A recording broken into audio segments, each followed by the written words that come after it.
General Assembly will hear an introduction by the Secretary General of his annual report on the work of the organization, issued as document A/79/1 under agenda item 111 in accordance with resolution 51/241. I now give the floor to the Secretary General of the United Nations, His Excellency Antonio Guterres.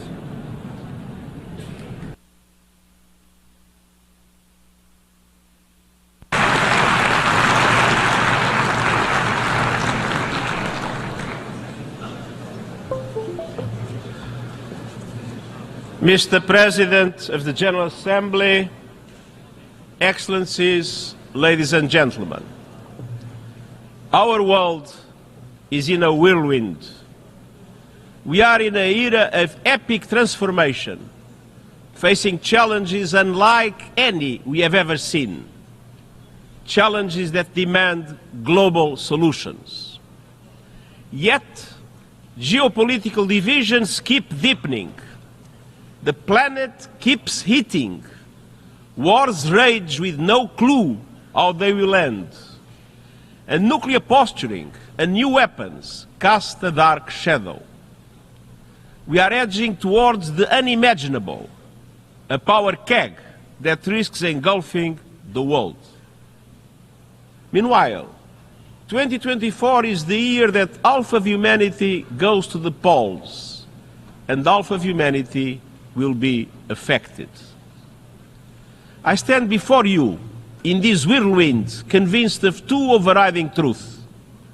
First, the state of our world is unsustainable. We can't go on like this. And second, the challenges we face are solvable. But that requires us to make sure the mechanisms of international problem solving actually solve problems. The Summit of the Future was a first step, but we have a long way to go. And getting there requires confronting three major drivers of unsustainability. A world of impunity, where violations and abuses threaten the very foundation of international law and UN Charter. A world of inequality, where injustices and grievances threaten to undermine countries or even push them over the edge. And a world of uncertainty, where unmanaged global risks threaten our future in unknowable ways. These worlds of impunity, inequality, and uncertainty are connected and colliding. Excellencies, the level of impunity in the world is politically indefensible and morally intolerable. Today, a growing number of governments and others feel entitled to get out of jail free card. They can trample international law. They can violate the United Nations Charter. They can turn a blind eye to international human rights conventions or the decisions of international courts. They can thumb their nose at international humanitarian law. They can invade another country, lay waste to whole societies, or utterly disregard the welfare of their own people. And nothing will happen. We see this age of impunity everywhere, in the Middle East, in the heart of Europe, in the Horn of Africa, and beyond. The war in Ukraine is spreading with no signs of letting up. Civilians are paying the price in rising death tolls and shattered lives and communities. It is time for a just peace based on the UN Charter, on international law, and on UN resolutions. Meanwhile, Gaza is a non-stop nightmare that threatens to take the entire region with it. Look no further than Lebanon. We should all be alarmed by the escalation. Lebanon is at the brink the people of Lebanon, the people of Israel, and the people of the world cannot afford Lebanon to become another Gaza. Let's be clear. Nothing can justify the abhorrent acts of terror committed by Hamas on October 7th or the taking of hostages, both of which I have repeatedly condemned. And nothing can justify the collective punishment of the Palestinian people. The speed and scale of the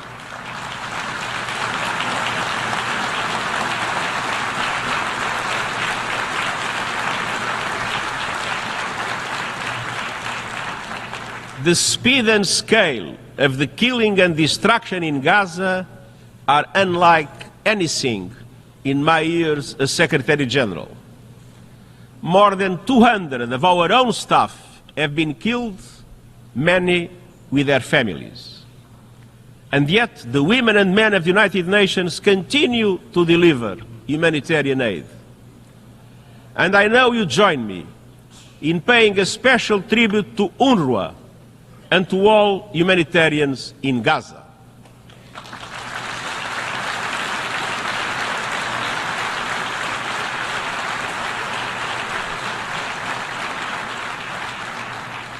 The international community must mobilize for an immediate ceasefire, the immediate and unconditional release of hostages, and the beginning of an irreversible process towards a two-state solution.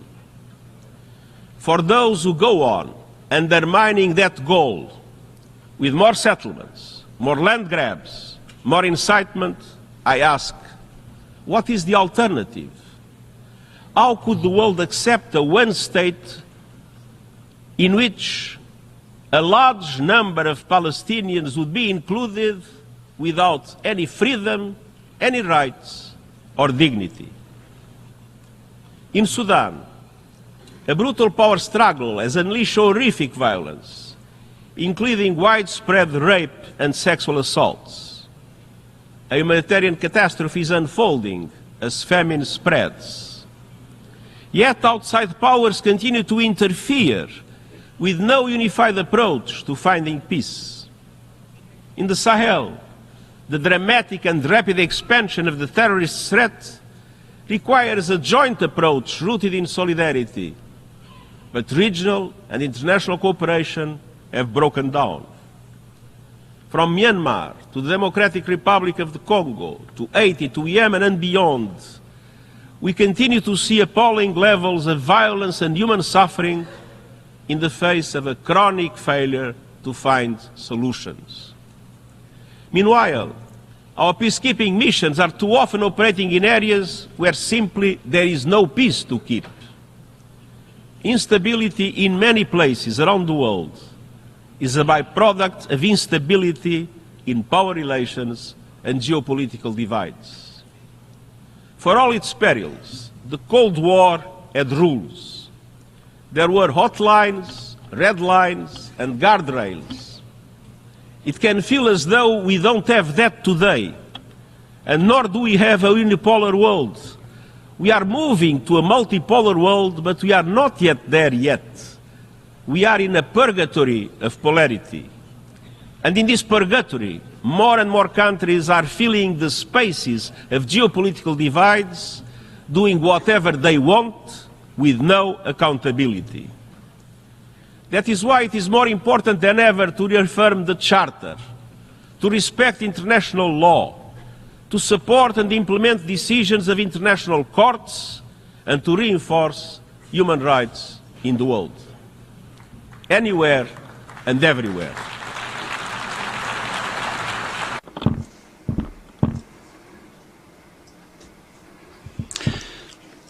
Excellencies, ladies and gentlemen, rising inequalities are a second driver of unsustainability and a stain on our collective conscience. Inequality is not a technical or bureaucratic issue. At its heart, inequality is a question of power with historic roots. Conflict, climate upheaval, and the cost of living crisis are pushing those roots even deeper. At the same time, the world has not recovered from the surge in inequalities caused by the pandemic. Of the world's poorest 75 countries, 1/3 are worse off today than they were 5 years ago. During that same period, the 5 richest men in the world have more than doubled their wealth. And the top 1% of people on Earth own 43% of all global financial assets. At the national level, some governments are supercharging inequalities by doling out massive tax giveaways to corporations and the ultra-rich, while shortchanging investments in health, education and social protection. No one is being more shortchanged than the world's women and girls. Excellencies, rampant gender-based discrimination and abuse are the most prevalent inequality across all societies. Every day, it seems that we are confronted by yet more sickening cases of femicide, gender-based violence and mass rape, both in peacetime and as a weapon of war.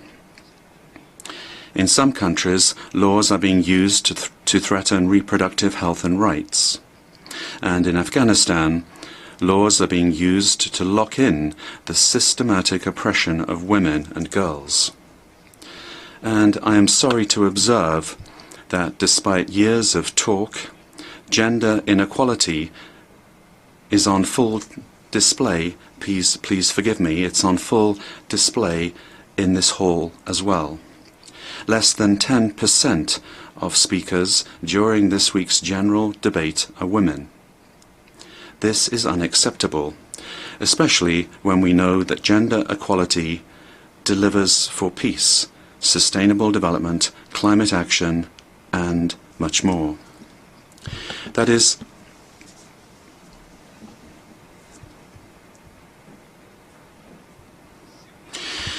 precisely why we took targeted measures to achieve gender parity among the United Nations senior leadership. This is a goal that we have already achieved. It's doable.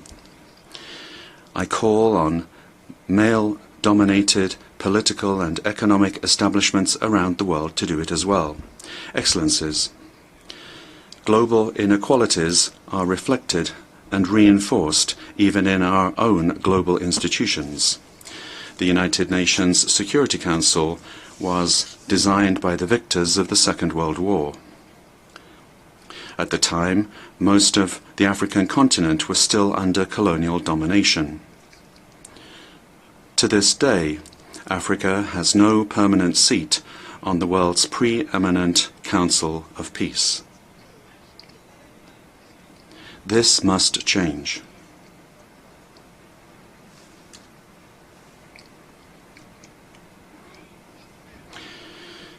So must the global financial architecture set up 80 years ago.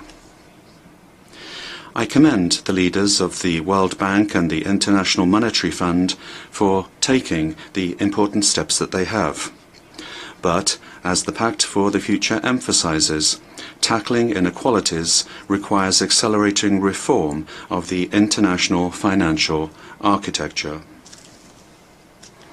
Over the past 8 decades, the global economy has grown and transformed.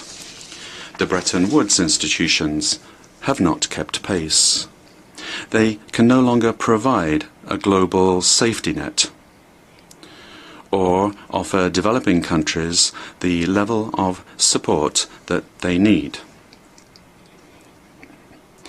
In the world's poorest countries, the debt interest payments now cost more on average than investments in education, health and infrastructure combined.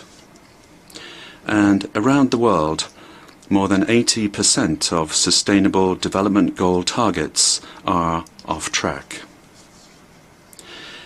Excellencies, getting back on track requires a surge of financing for the 2030 Agenda and the Paris Agreement.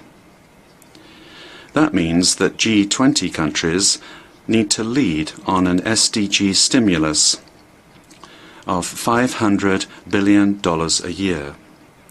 It means reforms to substantially increase the lending capacity of multilateral development banks and to enable them to massively scale up affordable long-term climate and development finance. It means expanding contingency financing through recycling of special drawing rights, and it means promoting long-term debt restructuring. Excellencies, I have no illusions about the obstacles to reform of the multilateral system. Those with political and economic power, or those who believe they have that power, are always reluctant to change. But the status quo is already draining their power. Without reform, fragmentation is inevitable, and global institutions will become less legitimate, less credible, and less effective. Excellencies, the third driver of our unsustainable world is uncertainty. The ground is shifting under our feet. Anxiety levels are off the charts, and young people in particular are counting on us and seeking solutions. Uncertainty is compounded by two existential threats: the climate crisis and the rapid advance of technology, in particular artificial intelligence. Excellencies, we are in a climate meltdown. Extreme temperatures, raging fires, droughts, and epic floods are not natural disasters. They are human disasters, increasingly fueled by fossil fuels. No country is spared.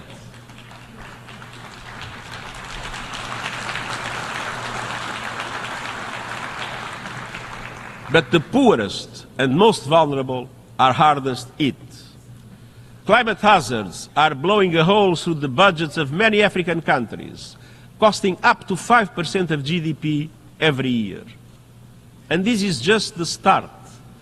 We are on course to careen past the global limit of a 1.5-degree temperature rise. But as the problem gets worse, solutions are getting better. Renewable prices are plummeting, rollout is accelerating, and lives are being transformed by affordable, accessible, clean energy. Renewables don't just generate power, they generate jobs, wealth, energy security, and a path out of poverty for millions. But developing countries cannot be plundered in that journey. Our panel on critical minerals has recommended fair and sustainable ways to meet global demand for these resources, which are essential to the renewables revolution. Excellencies, a future without fossil fuel is certain. A fair and fast transition is not. That is in your hands. By next year, every country must produce an ambitious new national climate action plan or national determined contributions. And this must bring national energy strategies, sustainable development priorities, and climate ambitions together. They must align with 1.5-degree limit, cover the whole economy, and contribute to every one of the COP28 energy transition targets. An International Energy Agency report released today breaks this down.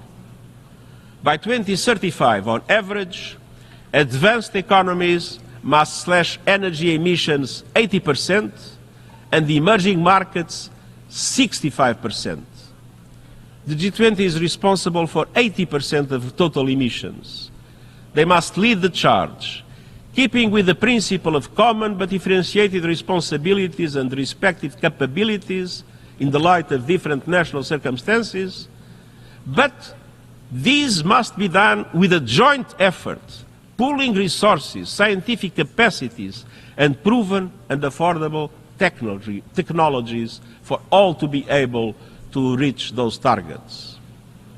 I'm honored to to be working closely with President Lula of Brazil, with both G20 chair and COP30 host, to secure maximum ambition, acceleration and cooperation. We just met for that purpose. Finance is essential. COP29 is around the corner. It must deliver a significant new finance goal. And we also need a loss and damage fund that meets the scale of the challenge and developed countries meeting their adaptation finance promises. And we must finally flip the script on a crazy situation. We continue to reward polluters to wreck our planet. The fossil fuel industry continues to pocket massive profits and subsidies, while everyday people bear the costs of climate catastrophe, from rising insurance premiums to lost livelihoods. I call on G20 countries to shift money from fossil fuel subsidies and investments to a just energy transition, to put an effective price on carbon, and to implement new and innovative sources of financing, including solidarity levies on fossil fuel extraction through legally binding, transparent mechanisms. All by next year, and this taking into account that those who shoulder the blame must foot the bill. Polluters must pay.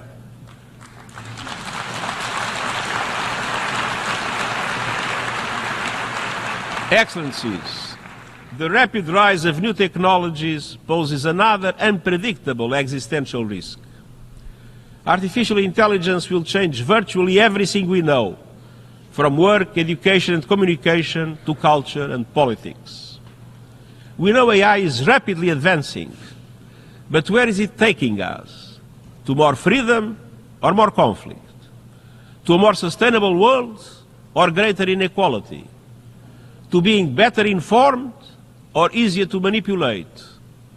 A handful of companies and even individuals have already amassed enormous power over the development of AI with little accountability or oversight for the moment. Without a global approach to its management, artificial intelligence could lead to artificial divisions across the board. A great fracture with two internets, two markets, two economies, with every country forced to pick a side and enormous consequences for all. The United Nations is the universal platform for dialogue and consensus. It is uniquely placed to promote cooperation on AI based on the values of the Charter and international law. The global debate happens here, or it does not happen. And I welcome important first steps. 2 resolutions in the General Assembly, the Global Digital Compact, and the recommendations of the high-level body on AI can lay the foundations for inclusive governance of AI. Let's move forward together to make AI a force for good. Excellencies, nothing lasts forever, but a feature of human life is that it appears otherwise. The current order always feels fixed until it is not. Across human history, we see empires rising and falling, old certainties crumbling, tectonic shifts in global affairs. Today, our course is unsustainable. It is in all our interests to manage the epic transformations underway, to choose the future we want, and to guide our world towards it. Many have said that the divisions and differences today are just too great, that it is impossible for us to come together for the common good. You proved that is not true. The Summit of the Future showed that with a spirit of dialogue and compromise, we can join forces to steer our world to a more sustainable path. It is not the end. It is the start of a journey, a compass in the whirlwind. Let's keep going. Let's move our world towards less impunity and more accountability, less inequality and more justice, less uncertainty and more opportunity. The people of the world are looking to us, and succeeding generations will look back on us. Let them find us on the side of the United Nations Charter, on the side of our shared values and principles, and on the right side of history. And I thank you.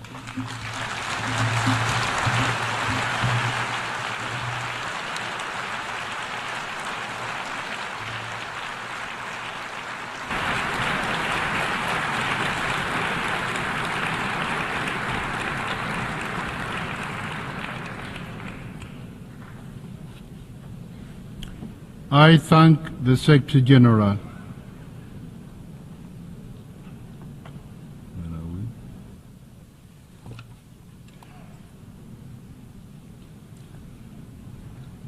The Assembly will now turn to agenda item 8, entitled General Debate.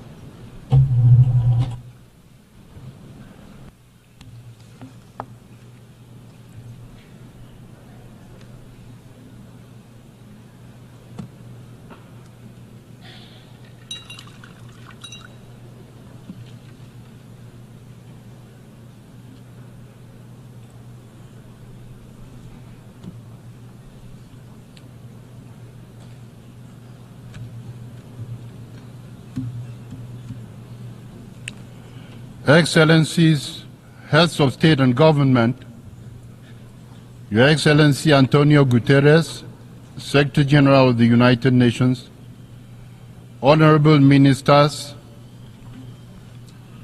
distinguished delegates, ladies and gentlemen, good morning.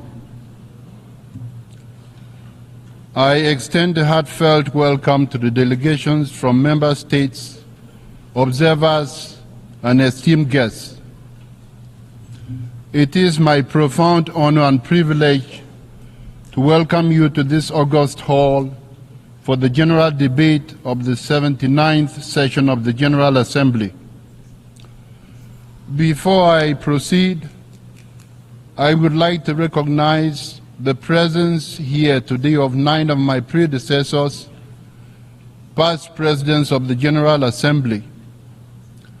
Although barely 2 weeks in the job, I can already appreciate the challenges they navigated through. The general debate remains one of the world's most inclusive, representative, and authoritative platforms for global reflection and collective action. This year, the urgency of our task cannot be overstated. We are falling behind in our pursuit of the Sustainable Development Goals. I am informed that with just 5 years to go, less than 18% of the goals have been achieved. Also, the climate crisis is no longer a distant threat.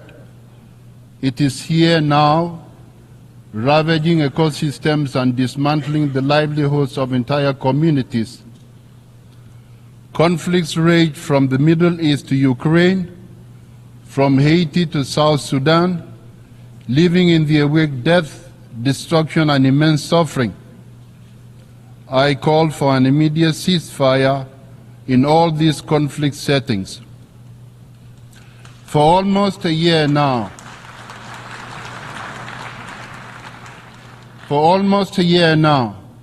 the people of Gaza and Israel have been caught in a spiraling cycle of conflict and retribution.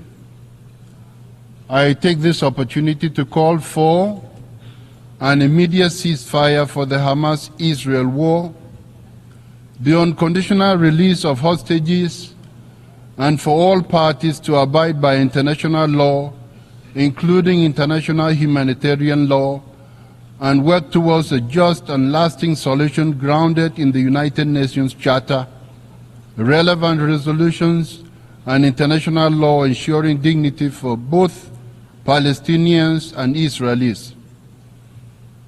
Indeed, Only a two-state solution can end the cycle of violence and instability, ensuring peace, security, and dignity for both Palestinians and Israelis.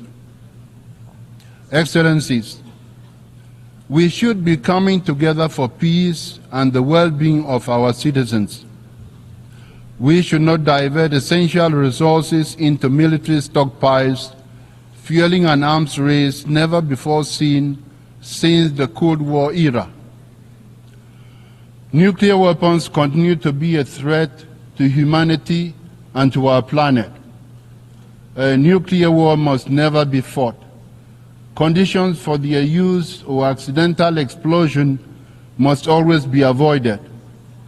We call for urgent measures for the abolition of these tools of the annihilation of the human race and our environment. Old hatreds rooted in prejudice and ignorance persist, and new divisions arise where none should exist. In the recent past, mistrust among states has grown steadily, complicating prospects for peaceful settlement of interstate disputes.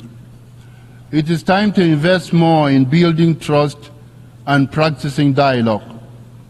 Constant dialogue is a powerful weapon for all governments have in their hands. Trust and dialogue are integral parts of our human dignity and precondition for lasting peace and security.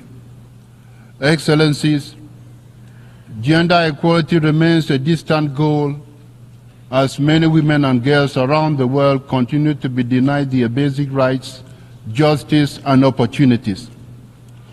Globally, we witness a troubling regression in the protection of human rights and human dignity.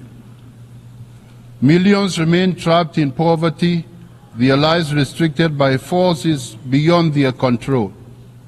Forced labor and modern slavery, extending even to young boys and girls of school age, are an insult to human dignity. They must be combated in every society at all times.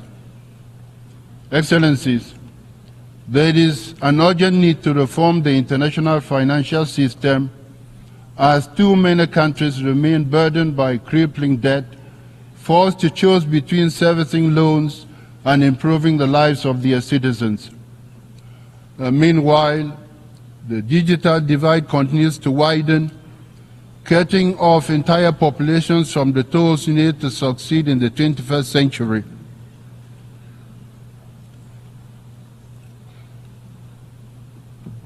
Excellencies, we are not mere spectators of these crises, nor are we powerless to act.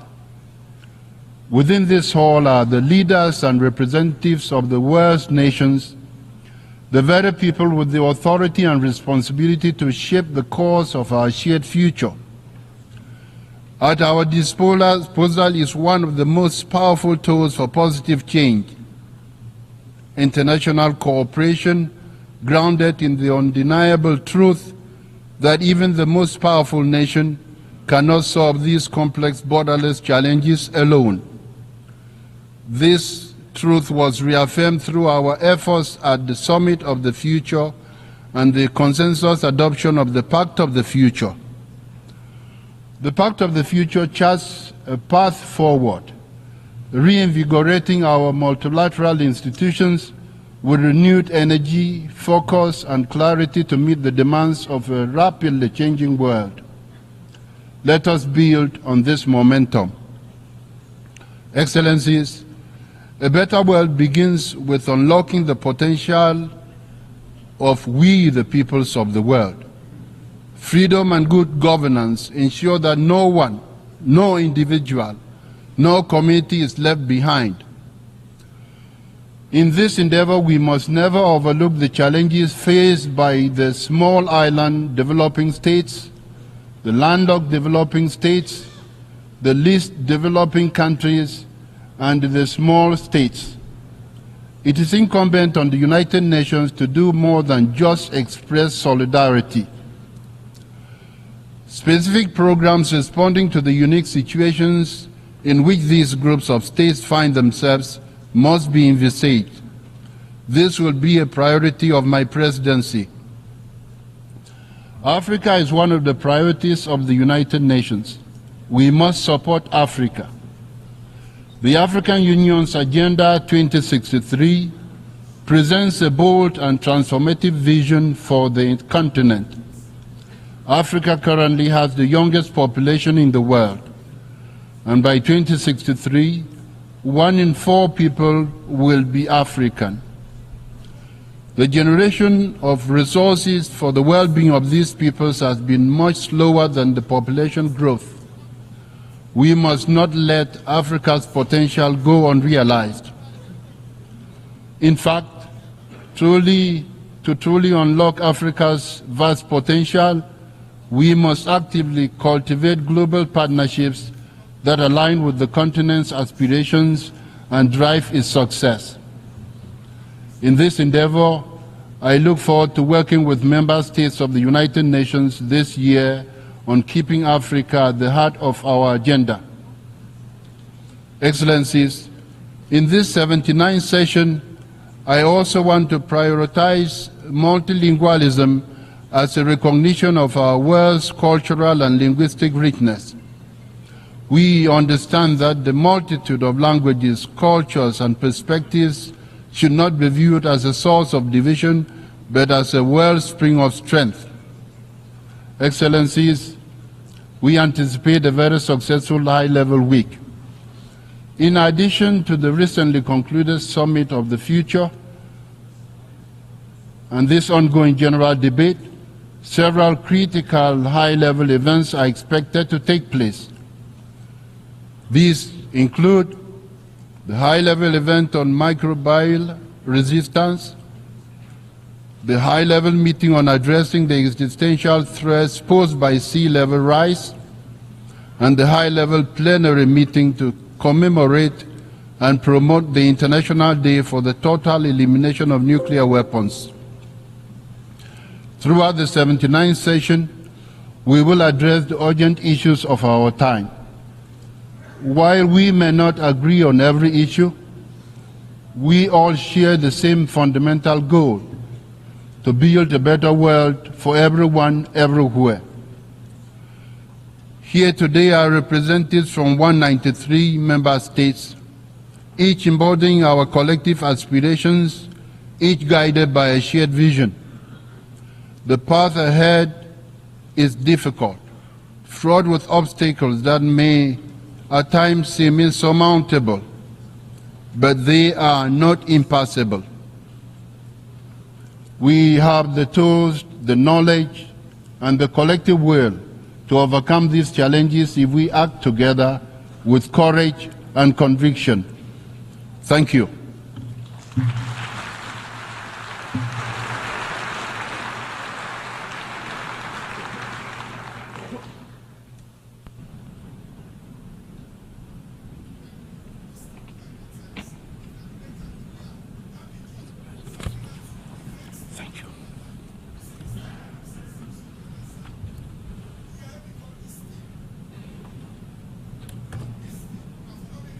Before giving the floor to the first speaker for this morning, I would like to remind members that the list of speakers for the general debate has been established on the agreed basis that statements should be no longer than 15 minutes to enable all the speakers to be heard at a given meeting.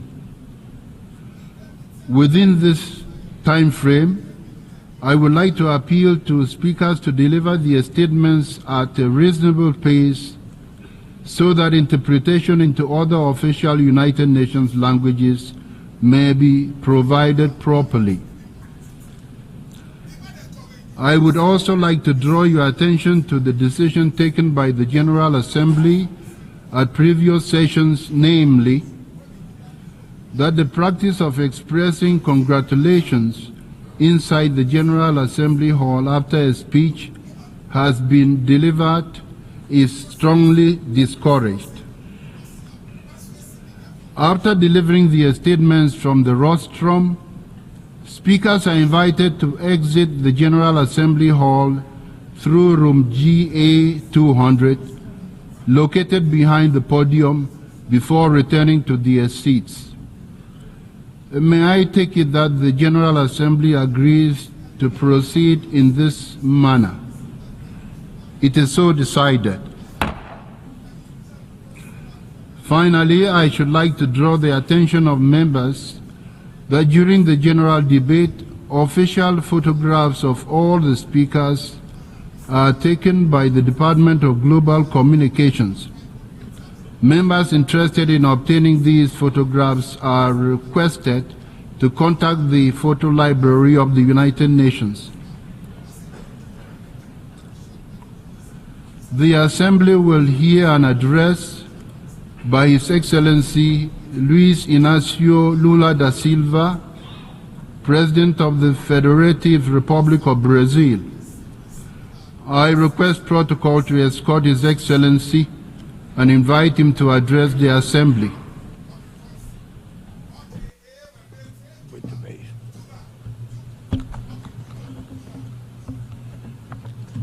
Meus cumprimentos. My greetings to the President of the General Assembly, Mr. Yang. I would like to greet the Secretary General, Antonio Guterres, and each of the heads of state and government and delegates present. I'd like to address specifically to the Palestinian delegation who is taking part in this opening session for the first time, a bit as an observer member.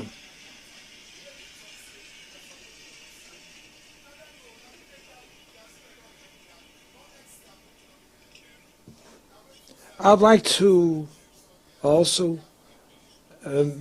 mention President Abbas attending this meeting. Ladies and gentlemen, the day before yesterday, here in this very plenary, we adopted the Pact for the Future. Its difficult approval shows the weakening of our collective capacity for negotiation and dialogue. Its limited scope is also an expression of the paradox of our time. We walk around in circles between possible commitments that lead to insufficient results.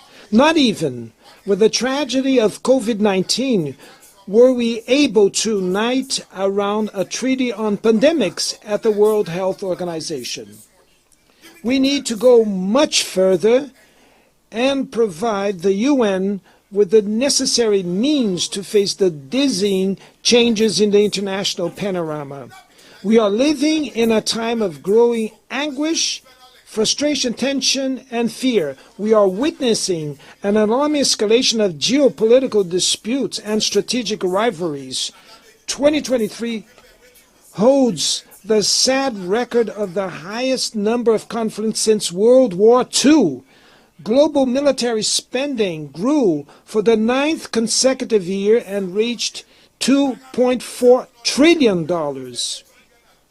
Over $90 billion have been mobilized with nuclear arsenals. These resources could have been used to finance the fight against hunger and climate change. What we are seeing is an increase in military capabilities. The use of force, not supported by international law, is becoming the rule. We are witnessing two simultaneous conflicts with the potential to become widespread conflagrations. In Ukraine, with regret, we are seeing the war extending without any prospect of peace. Brazil has firmly condemned the invasion of the Ukrainian territory. It is already clear that neither side will be able to achieve all their objectives through military means. The use of increasingly destructive weapons brings to the mind the darkest days of their sterile Cold War confrontation. Creating conditions for resuming direct dialogue between the parties is crucial at this time. This is a message of the 6 points of understanding that China and Brazil offer for a process of dialogue to be established and for the hostilities to end. In Gaza and the West Bank, we are witnessing one of the greatest humanitarian crises in recent history, which is now spreading dangerously to Lebanon. What began as a terrorist action by fanatics against innocent Israeli civilians has become a collective punishment for the entire Palestinian people. There have been over 40,000 fatal victims, mostly women and children. The right to defense has become the right to vengeance, which prevents an agreement for the release of hostages and postpones the ceasefire. Forgotten conflicts in Sudan and Yemen are causing excruciating suffering to nearly 30 million people. This year, the number of people in need of humanitarian aid in the world will reach 300 million. In times of increasing polarization, expressions such as deglobalization and decoupling have become commonplace, but it is impossible to deplanetize our life together. We're doomed to climate change interdependence. The planet is no longer waiting to demand payment for the next generation and is fed up with unfulfilled climate agreements. It is tired of neglected carbon reduction targets and financial aid to poor countries that does not arrive. Denialism succumbs to evidence of global warming. 2024 is on track to be the hottest year in modern history. Hurricanes in the Caribbean, typhoons in Asia, droughts and floods in Africa, torrential rains in Europe leave a trail of death and destruction. In the south of Brazil, we had the biggest flood since 1941. The Amazon is experiencing the worst drought in 45 years. The forest fires have spread across the country and have already devoured 5 million hectares in August alone. My government does not outsource responsibilities, nor does it abdicate its sovereignty. We have done already a lot, but we know that much more needs to be done. In addition to facing the challenge of climate crisis, we're fighting against those who profit with environmental degradation. We will not tolerate environmental crimes, illegal mining, and organized crime. We reduced the deforestation in the Amazon by 50% in the last year, and we will eradicate it by 2030. It is no longer acceptable to think about solutions for tropical forests without listening to the indigenous peoples, traditional communities, and all those that live in them. Our sustainable development vision is based on the potential of the bioeconomy. Brazil will host COP30 in 2025, convinced that multilateralism is the only way to overcome the climate emergency. Our nationally determined contribution, NDC, will be presented later this year, in line with the goal of limiting the increase of the planet's temperature to 1.5 degrees. Brazil stands out as a source of opportunities in this world revolutionized by energy transition. Today, we are one of the countries with the cleanest energy mix. 90% of our electricity comes from renewable sources, such as biomass, hydroelectrical power, solar power, and wind power. We made the choice for biofuels 50 years ago, long before the discussion about alternative energies gained traction.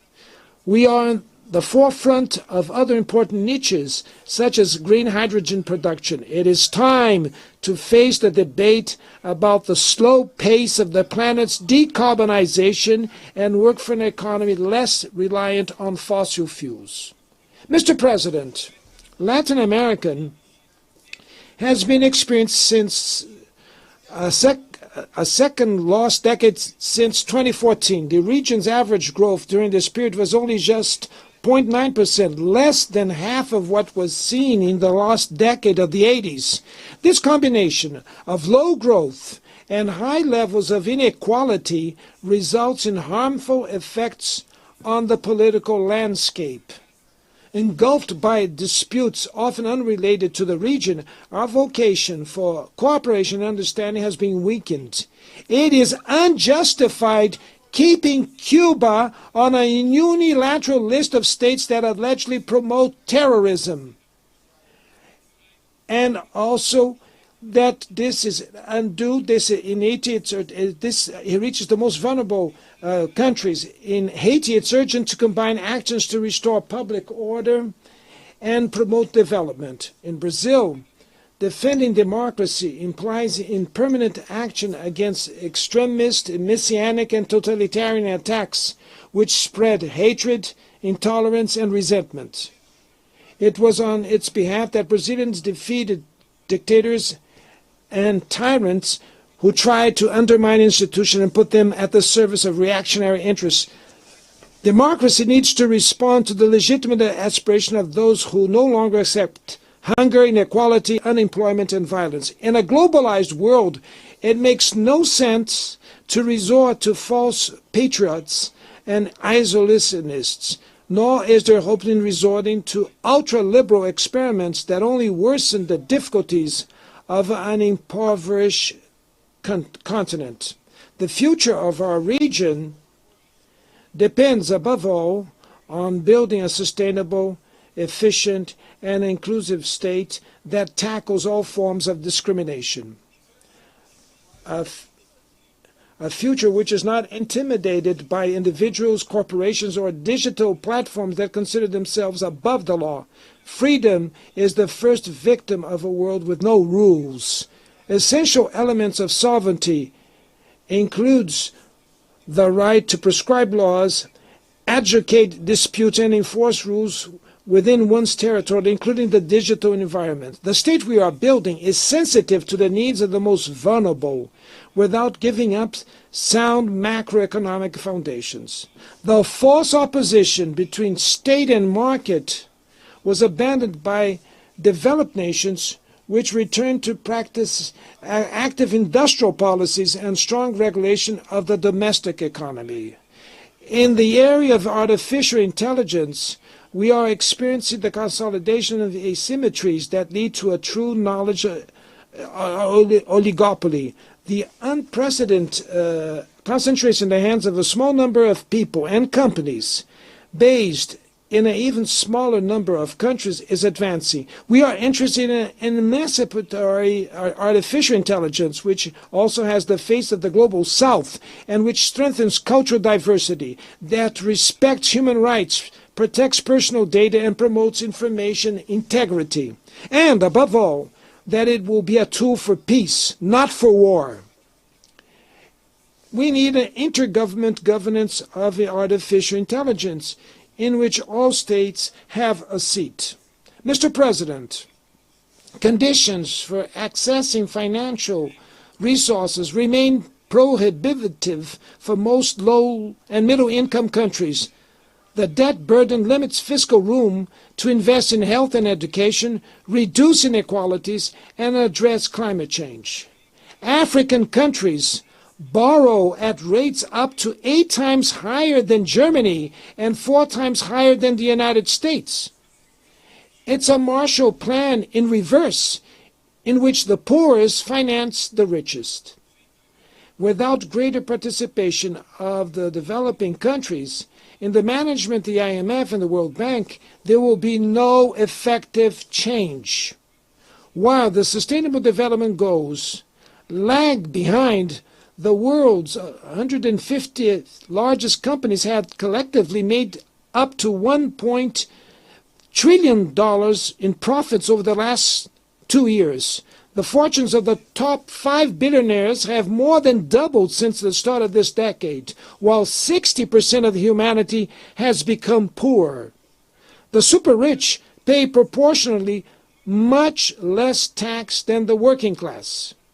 To remedy this anomaly, Brazil has insisted on international cooperation to develop minimum global taxation standards. The data released by FAO 2 months ago on the state of food insecurity in the world is shocking.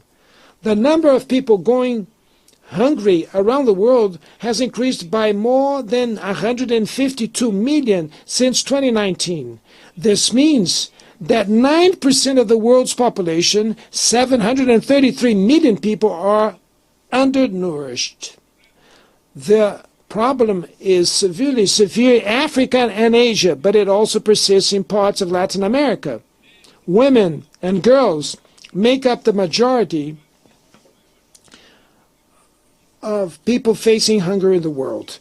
Pandemics, armed conflicts, climate events, and agricultural subsidies from rich countries are increasing the scope of this scourge. But hunger is not just the result of external factors. It arises above all from political choices. Today, the world produces more than enough food to eradicate it. What is missing is for conditions to be created so that food may be affordable. This is my government's most urgent commitment. End hunger in Brazil, as we did in 2014. In 23 alone, we lifted 24,400,000 people out of a condition of severe food insecurity.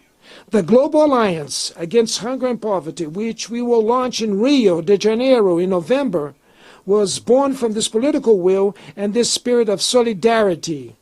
It will be one of the main results of the Brazilian G20 chairmanship and is open to the world. Anyone who wants to join this collective effort is welcome. Mr. President, ladies and gentlemen, about to turn 80, the United Nations Charter has never undergone comprehensive reform. Only 4 amendments were passed, all of them between 1965 and 1973. The Charter's current version fails to address some of humanity's most pressing challenges. When the UN was founded, we were 51 countries. We are now 193 countries.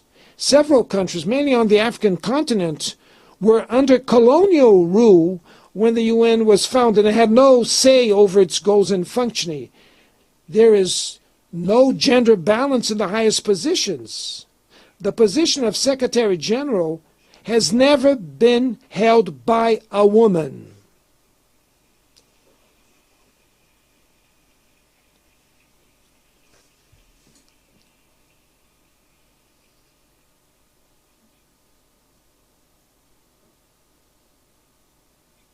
We are approaching the end of the first quarter of the 21st century, with the United Nations increasingly empty and paralyzed.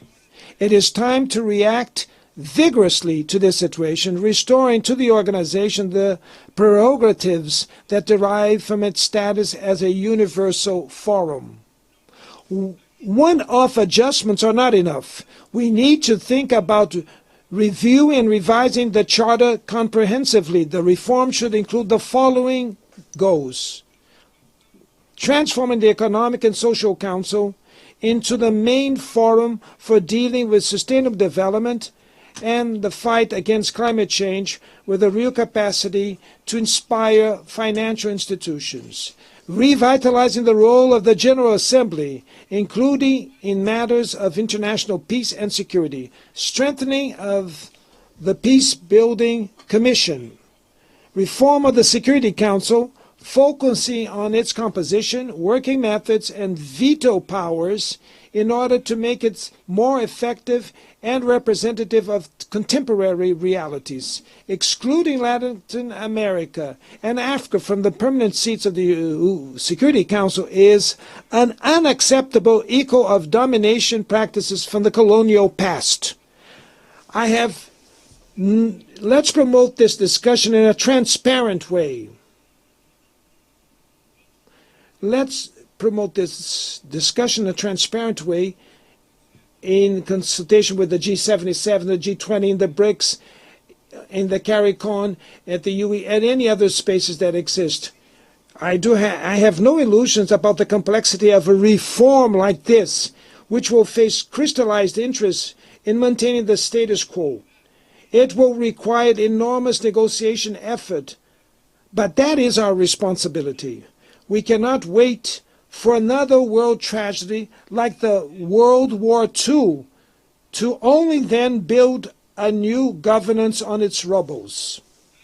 The will of the majority can persuade those who cling to the raw expression of the mechanisms of power.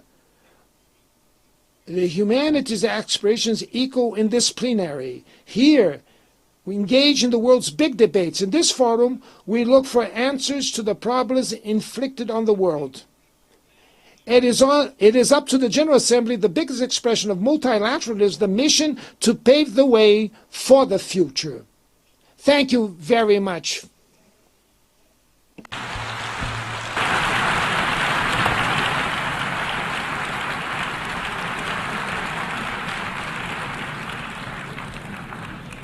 On behalf of the Assembly, I wish to thank the President of the Federative Republic of Brazil,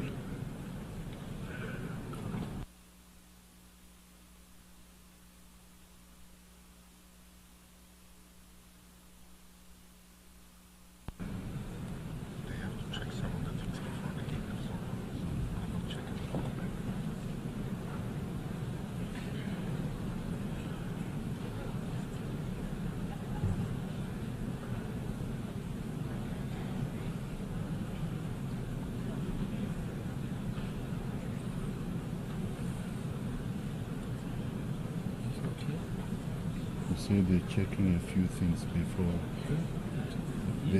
he's here, but I think they're checking a few things. I don't know.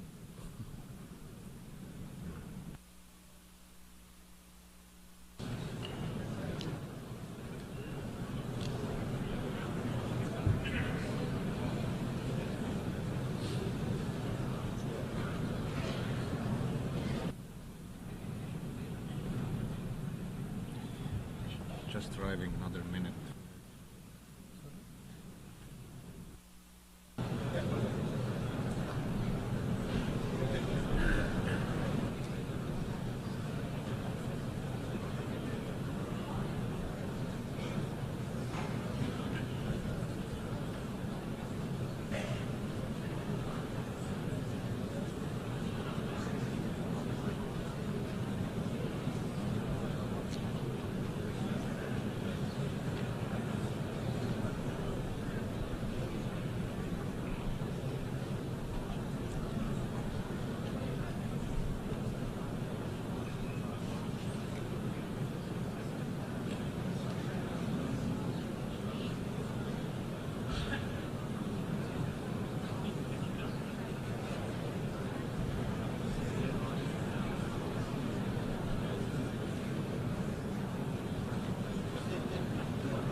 The Assembly will hear an address by His Excellency Joseph R. Biden Jr., President of the United States of America.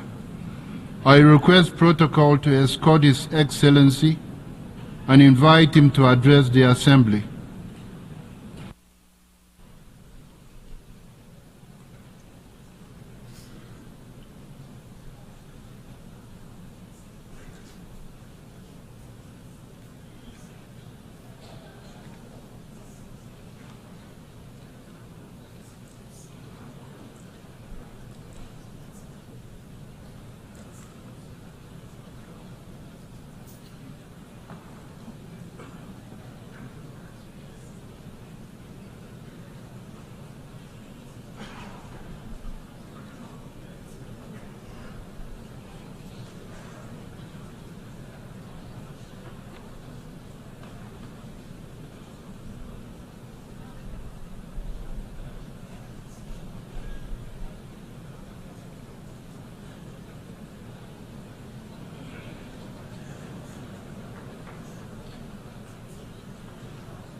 My fellow leaders, today is the fourth time I've had the great honor of speaking to this Assembly as President of the United States.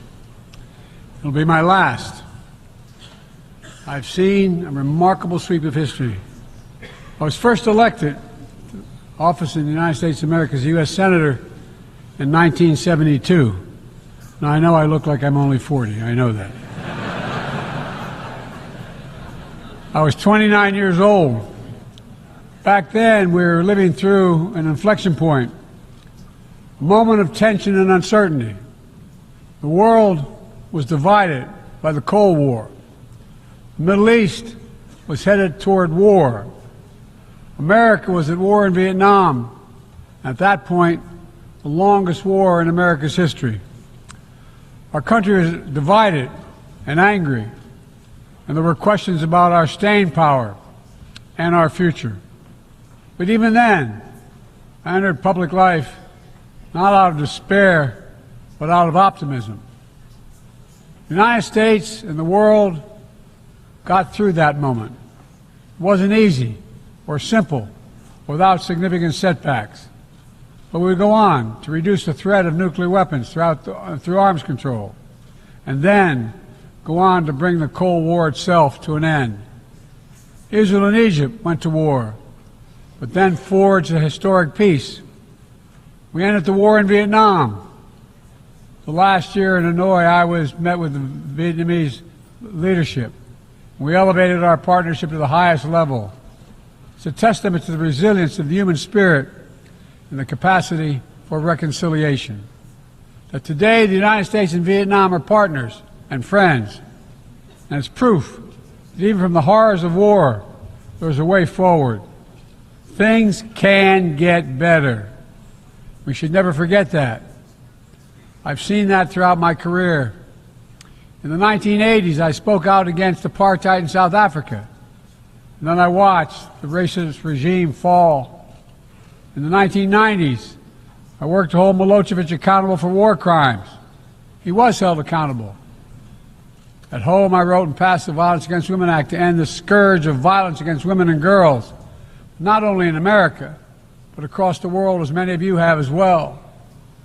But we have so much more to do, especially against rape and sexual violence as weapons of war and terror.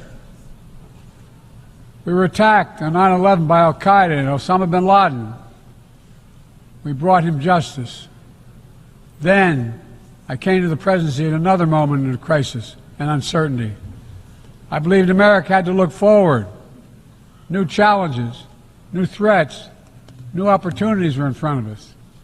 We needed to put ourselves in a position to see the threats, to deal with the challenges, and to seize the opportunities as well. We need to end the era of war that began on 9/11. As Vice President to President Obama, he asked me to work to wind down the military operations in Iraq, and we did, painful as it was. When I came to office as President, Afghanistan had replaced Vietnam as America's longest war. I was determined to end it, and I did. It was a hard decision, but the right decision. 4 American presidents had faced that decision, but I was determined not to leave it to the 5th. It was a decision accompanied by tragedy. 13 brave Americans lost their lives, along with hundreds of Afghans in a suicide bomb. I think those lost lives, I think of them every day. I think of all the 2,461 U.S. military deaths over a long 20 years of that war. 20,744 American servicemen wounded in action. I think of their service, their sacrifice, and their heroism. I know other countries lost their own men and women fighting alongside us. We honor their sacrifices as well. To face the future, I was also determined to rebuild my country's alliances and partnerships to a level not previously seen. We did just that, from traditional treaty alliances to new partnerships like the Quad with the United States, Japan, Australia, and India. I know many look at the world today and see difficulties and react with despair, but I do not. I won't. As leaders, we don't have the luxury. I recognize the challenges from Ukraine to Gaza to Sudan and beyond. War, hunger, terrorism, brutality, record displacement of people, the climate crisis, democracy at risk, strains within our societies, the promise of artificial intelligence and its significant risk. The list goes on. But maybe because all I've seen and all we have done together over the decades, I have hope. I know there is a way forward. In 1919, the Irish poet William Butler Yeats described a world, and I quote, "where things fall apart, the center cannot hold, mere anarchy is loosed upon the world," end of quote. Some may say those words describe the world not just in 1919, but in 2024. But I see a critical distinction. In our time, the center has held. Leaders and people from every region and across the political spectrum have stood together, turned the page. We turned the page on the worst pandemic in a century. We made sure COVID no longer controls our lives.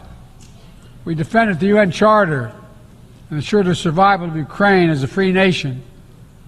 My country made the largest investment in climate, clean energy, ever anywhere in history. There will always be forces that pull our countries apart and the world apart. Aggression, extremism, chaos, and cynicism. A desire to retreat from the world and go it alone. Our task, our test, is to make sure that the forces holding us together are stronger than those who are pulling us apart. That the principles of partnership that we came here each year to uphold can withstand the challenges. That the center holds once again. My fellow leaders, I truly believe we're at another inflection point in world history. For the choices we make today will determine our future for decades to come. Will we stand behind the principles that unite us? Will we stand firm against aggression? Will we end the conflicts that are raging today? Will we take on global challenges like climate change, hunger, and disease? Will we plan now for the opportunities and risk of revolutionary new technologies? I want to talk today about each of these decisions and the actions, in my view, we must take. To start, each of us in this body has made a commitment to the principles of the UN Charter to stand up against aggression. When Russia invaded Ukraine, we could have stood by and merely protested. But Vice President Harris and I understood that that was an assault on everything this institution is supposed to stand for. And so, in my direction, America stepped into the breach, providing massive security and economic and humanitarian assistance. Our NATO allies and partners in 50-plus nations stood up as well. But most importantly, the Ukrainian people stood up. I ask the people of this chamber to stand up for them. The good news is Putin's war has failed and at his core aim. He set out to destroy Ukraine, but Ukraine is still free. He set out to weaken NATO, but NATO is bigger, stronger, and more united than ever before, with 2 new members, Finland and Sweden. But we cannot let up. The world now has another choice to make. Will we sustain our support to help Ukraine win this war and preserve its freedom, or walk away and let aggression be renewed and a nation be destroyed? I know my answer. We cannot grow weary. We cannot look away. And we will not let up on our support for Ukraine. Not until Ukraine wins a just and durable peace in the UN Charter.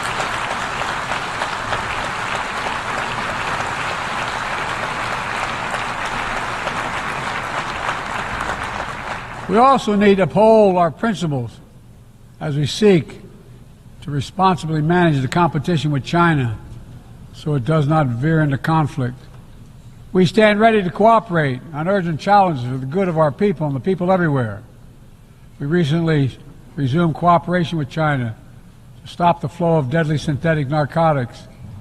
I appreciate the collaboration. It matters for the people of my country and many others around the world. On matters of conviction, the United States is unabashed, pushing back against unfair economic competition, against military coercion of other nations in the South China Sea, and maintaining peace and stability across the Taiwan Straits, and protecting our most advanced technologies so they cannot be used against us or any of our partners. At the same time, we're going to continue to strengthen our network of alliances and partnerships across the Indo-Pacific. These partnerships are not against any nation.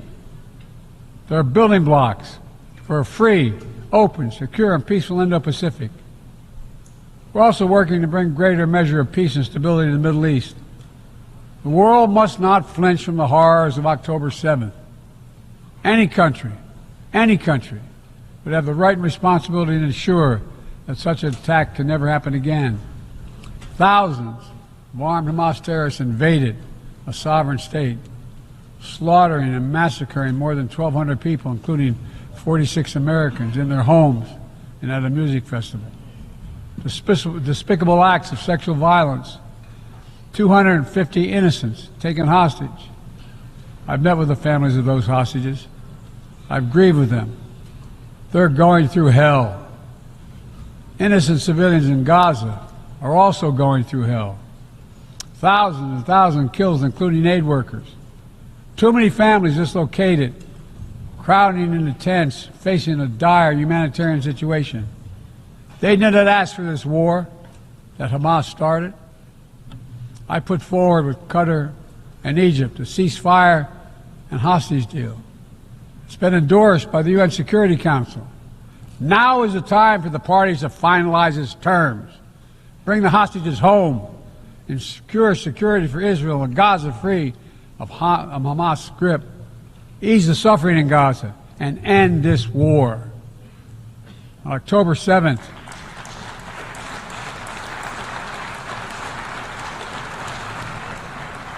since October 7th, we've also been determined to prevent a wider war that engulfs the entire region.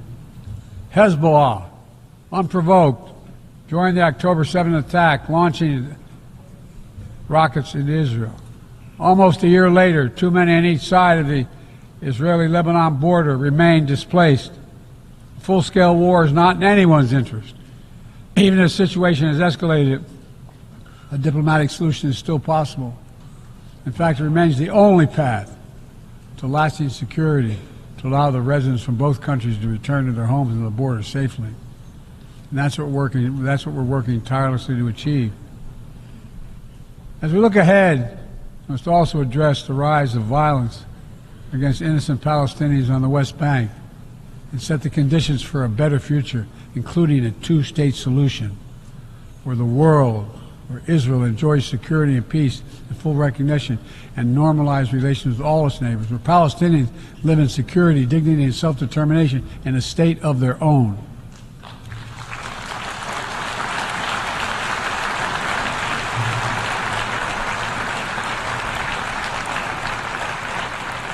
Progress toward peace will put us in a stronger position to deal with the ongoing threat posed by Iran.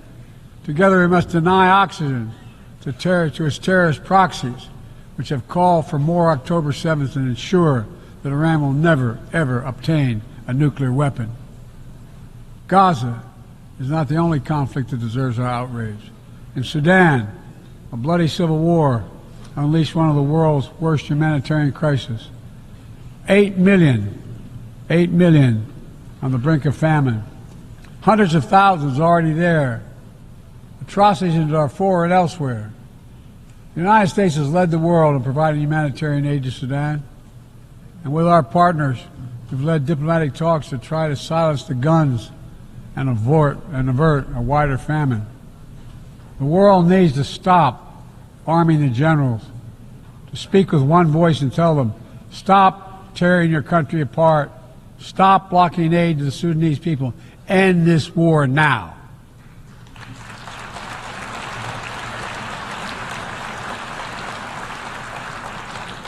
But people need more than the absence of war. They need a chance to live in dignity. They need to be protected from the ravages of climate change, hunger, and disease. Our administration has invested over $150 billion to make progress and other sustainable development goals. It includes $20 billion for food security, over $50 billion for global health. We've mobilized billions more in private sector investment. We've taken the most ambitious climate action in history. We've moved to rejoin the Paris Agreement on day one. And today, my country is finally on track to cut emissions in half by 2030. On track to honor my pledge to quadruple climate financing to developing nations with $11 billion thus far this year. We've rejoined the World Health Organization, donating nearly 700 million doses of COVID vaccine to 117 countries. We must now move quickly to face Mpox outbreak in Africa.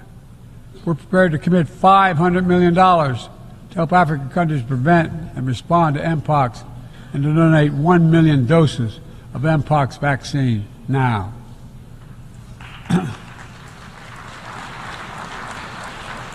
We call on our partners to match our pledge and make this a billion-dollar commitment to the people of Africa.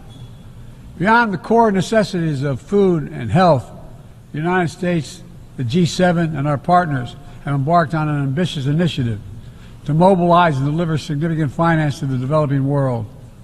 We're working to help countries build out their infrastructure, to clean energy transition, to the digital transformation, to lay new economic foundations for a prosperous future.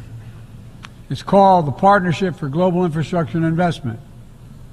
We've already started to see the fruits of this emerge in Southern Africa and Southeast Asia and in the Americas. We have to keep it going. I want to get things done together. In order to do that, we must build a stronger, more effective, and more inclusive United Nations. The UN needs to adapt and bring new voices and new perspectives. That's why we support reforming and expanding the membership of the UN Security Council.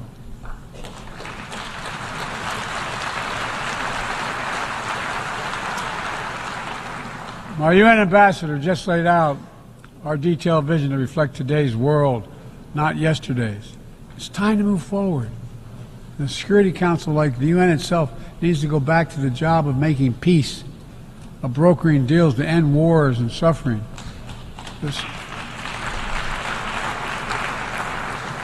And to stop the spread of the most dangerous weapons, of stabilizing troubled regions in East Africa, from East Africa to Haiti, to Kenya-led mission that's working alongside the Haitian people to turn the tide. We also have a responsibility to prepare our citizens for the future. We'll see more technological change, I argue, in the next 2 to 10 years than we have in the last 50 years.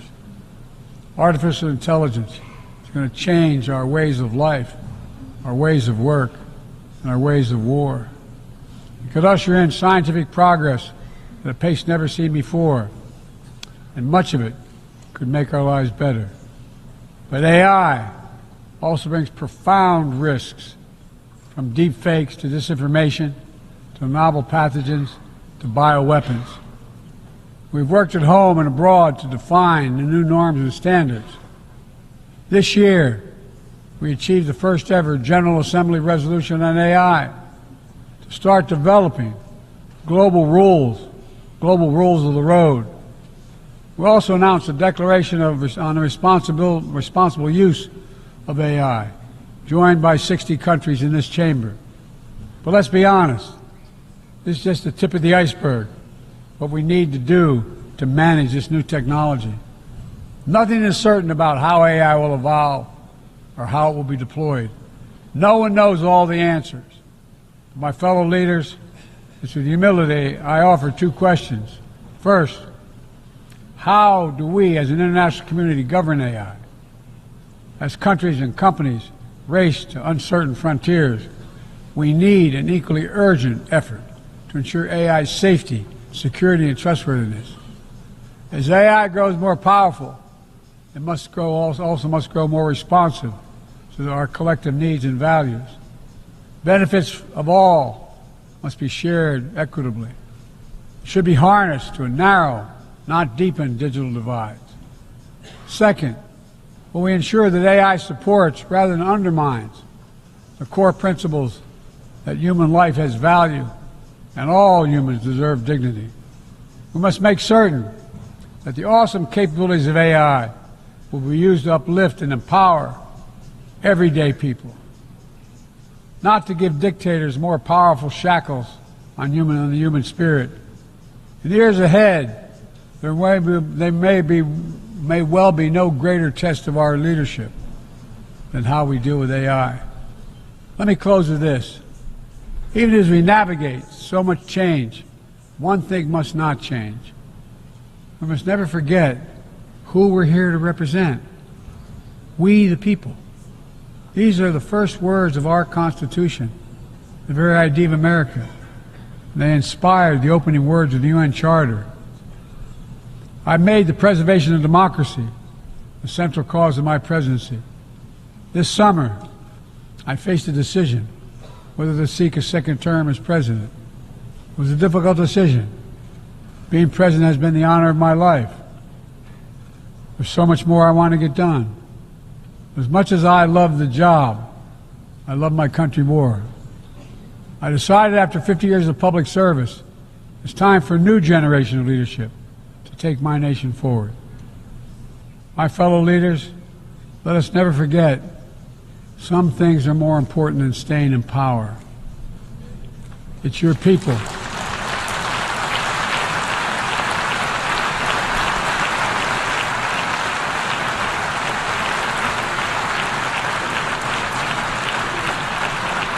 It's your people that matter the most. Never forget, we are here to serve the people, not the other way around. Because the future will be won by those who unleash the full potential of their people, to breathe free, to think freely, to innovate, to educate, to live and love openly without fear. That's the soul of democracy. It does not belong to any one country. I've seen it all around the world, and the brave men and women who ended apartheid, brought down the Berlin Wall, fight today for freedom and justice and dignity. We saw it, that universal yearning for rights and freedom in Venezuela, where millions cast their vote for change that hadn't been recognized. But it can't be denied. The world knows the truth. We saw in Uganda LBGT activists demanding safety and recognition of their common humanity. We've seen citizens across the world peacefully choosing their future. From Ghana to India to South Korea, nations representing 1/4 of humanity who will hold elections this year alone. It's remarkable, the power of we the people, that makes me more optimistic about the future than I've ever been. since I was first elected to the United States Senate in 1972. Every age faces its challenges. I saw it as a young man. I see it today. But we are stronger than we think. We're stronger together than alone. And what the people call impossible is just an illusion. Nelson Mandela taught us, and I quote, "It always seems impossible until it's done. It always seems impossible until it's done." My fellow leaders, there is nothing that's beyond our capacity if we work together. Let's work together. God bless you all, and may God protect all those who seek peace. Thank you.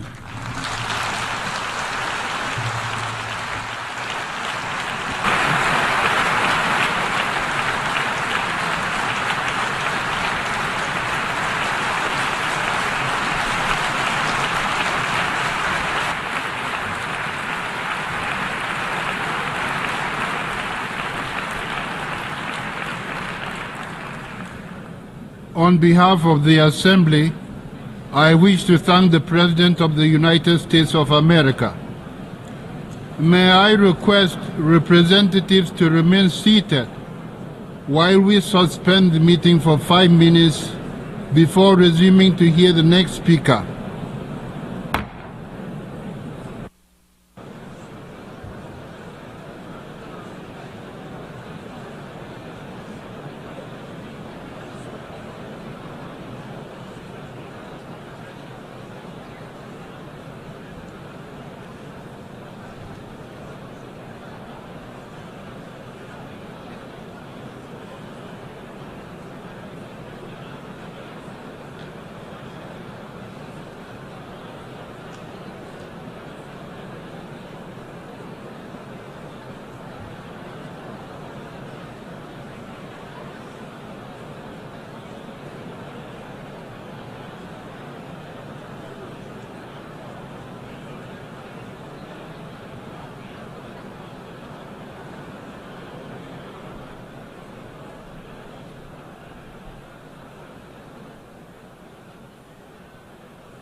Ladies and gentlemen, please be seated.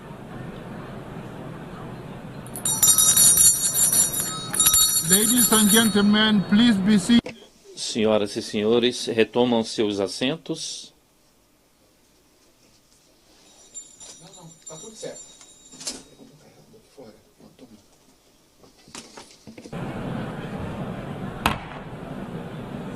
Ladies and gentlemen, please be seated.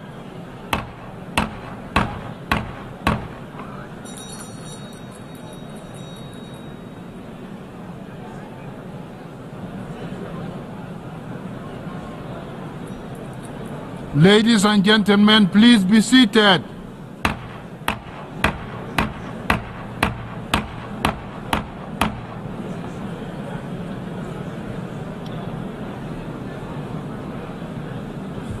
That's disorderly. Okay.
The meeting is resumed.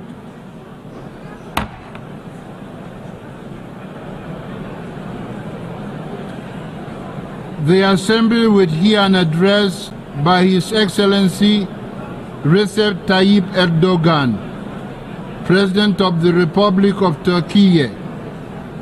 I request protocol to escort His Excellency and invite him to address the Assembly.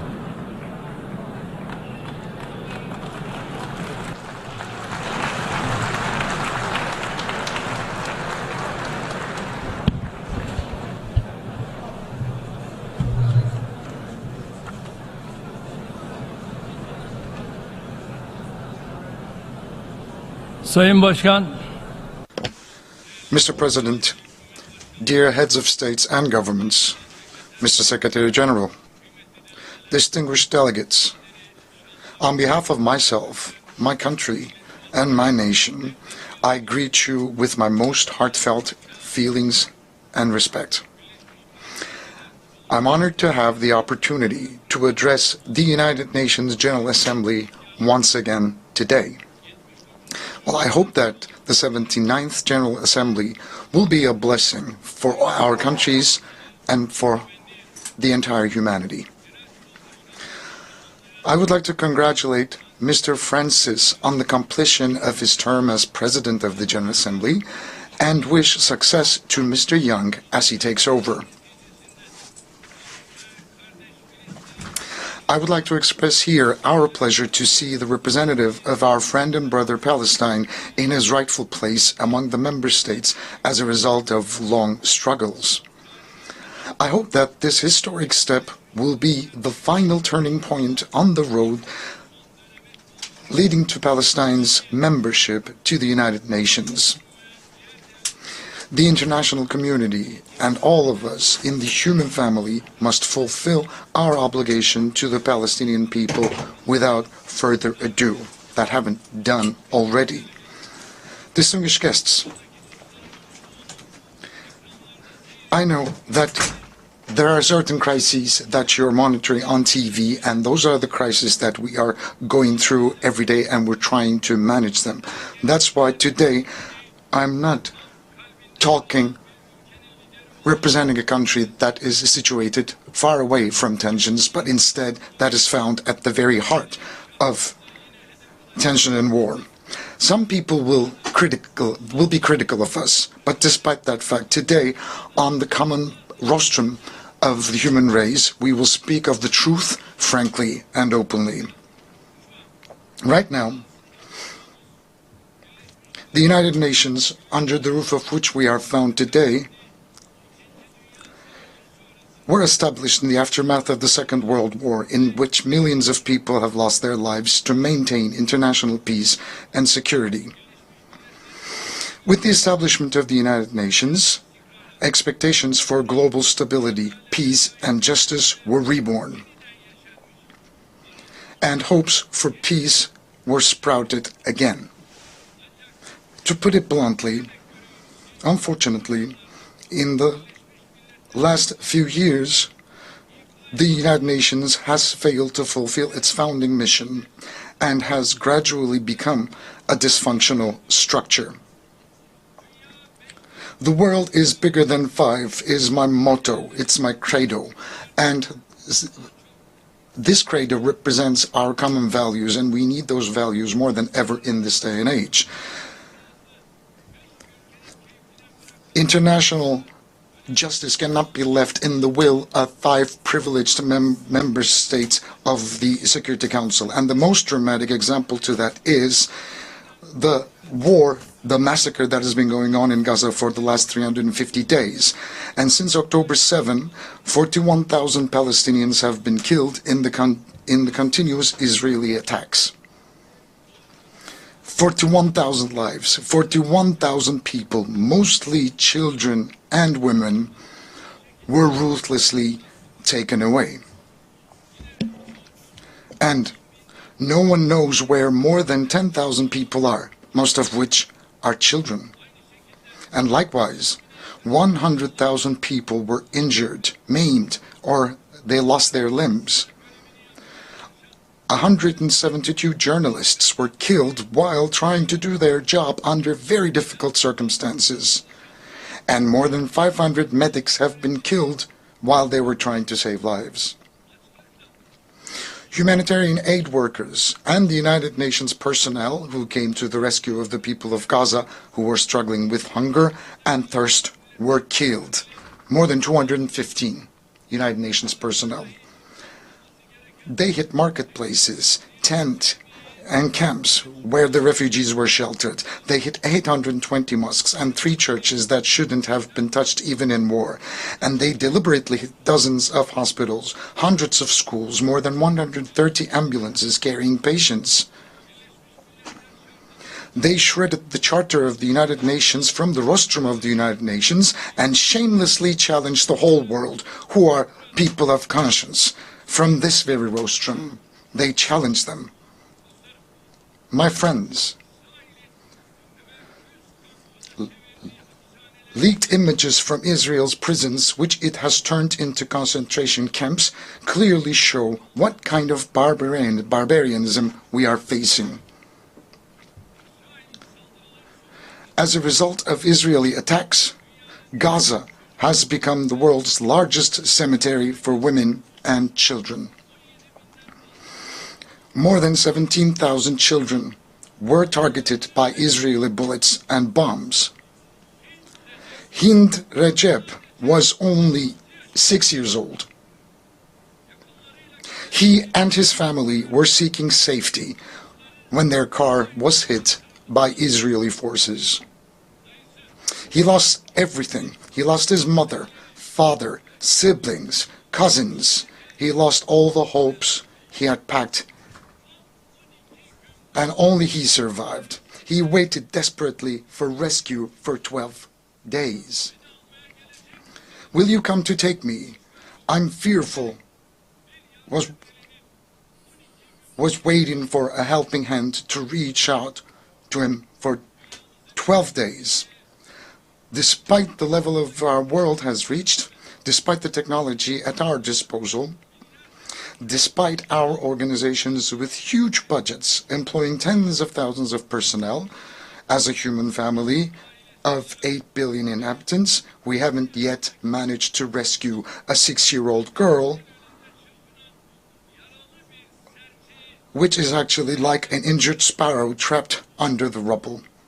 that was shaking before our eyes. Hundreds of Gazan children died and are still dying because they cannot find a morsel of a dry bread, a sip of water, and a bowl of soup. In Gaza, not only children are dying, but also the United Nations system. The values that the West claims to defend are dying. The truth is dying. The hopes of humanity to live in a more just world are dying one by one.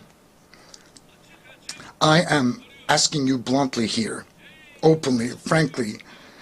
I call out to you, oh human rights organizations. Are those in Gaza and the West Bank not human beings?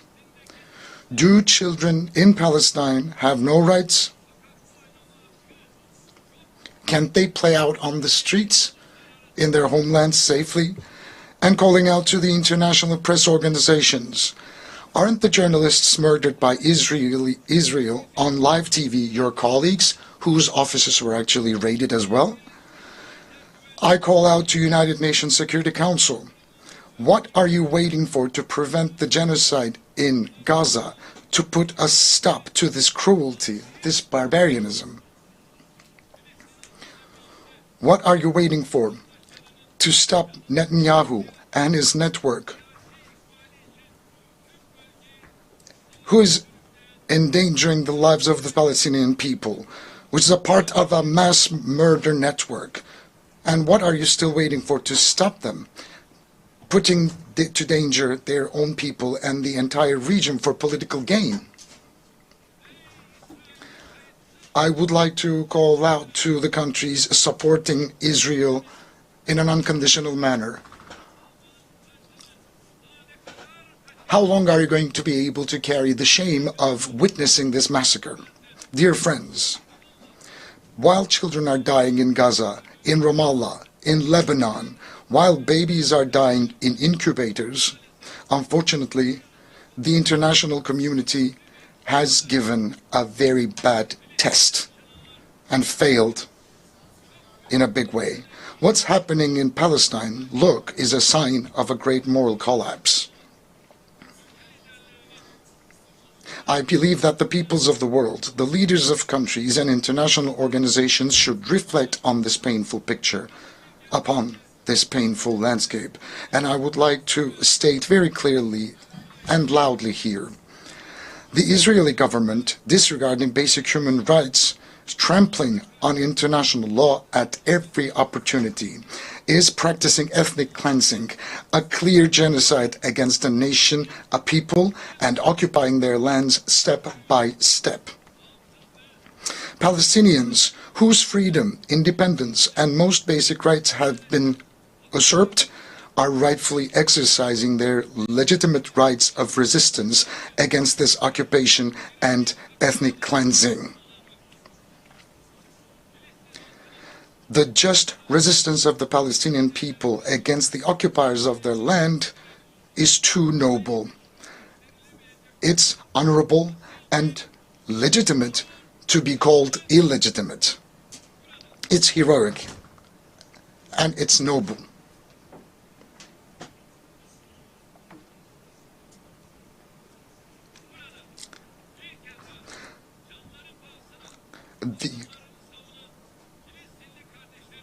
The only reason for Israel's aggression against the Palestinian people is the unconditional support of a group of countries. And I would like to wave at my brothers and sisters at the legitimate resistance in Palestine. As I've said before, the support of a group of countries for Israel is the reason why this aggression is still going on. Countries that have a say over Israel are openly complicit in this massacre, with a policy of run for the hare and catch the hound. Those who are supposedly working for a ceasefire in front of the stage continue to send arms and ammunition to Israel so that it can continue its massacres in the background. This inconsistency and this is insincerity. Look, there's a paper that has been going around back and forth since May. Hamas has repeatedly declared its acceptance of the ceasefire offer, but the Israeli government has made it very clear that this is the party that doesn't want peace by constantly dragging its feet, making a settlement of the dispute much more difficult, almost impossible, constantly finding an excuse and sneakily killing its negotiating partner at a time when it was closest to a ceasefire. Israel's stalling and deception should not be given any more credit. In the absence of the implementation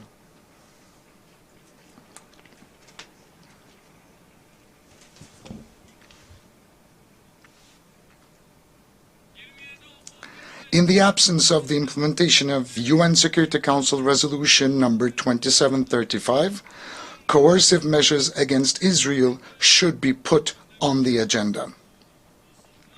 Israel's behavior has once again demonstrated that it is imperative for the international community to develop a protection mechanism for Palestinian civilians. 70 years ago, just as Hitler was stopped by an alliance of humanity, Netanyahu and his murder network must be stopped by an alliance of humanity.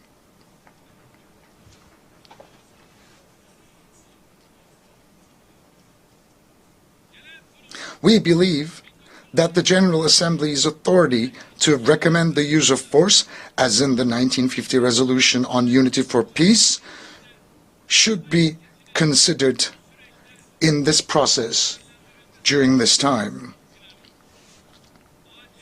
An immediate and a permanent ceasefire must be established. Hostages and prisoners must be exchanged. And humanitarian aid must be delivered to Gaza unhindered and uninterrupted. It's very, very important that we extend a helping hand to the people of Gaza, especially before the winter season, when conditions on the ground will become even more challenging. Look, right now, 70% of the water supplies and 75% of the bakeries in Gaza have been destroyed. 95% of health centers were partially or completely damaged. 150,000 houses were completely destroyed, 200,000 houses were partially destroyed, and 80,000 houses become uninhabitable. Infectious diseases such as polio and hepatitis are on the rise. The people of Gaza receive only a quarter of the aid they urgently need. That's what they have access to. And as Turkey, we have been providing humanitarian aid to our brothers and sisters in Palestine, and we will keep on doing that. With more than 60,000 tons of aid, Turkey is the country sending the largest amount of aid to Gaza. Likewise, by halting commercial transactions with Israel, we have demonstrated our stance on this issue. Now, during the last couple of weeks, attacks by Israel have been increased in Lebanon, and we are by the side of Lebanese people and the Lebanese government.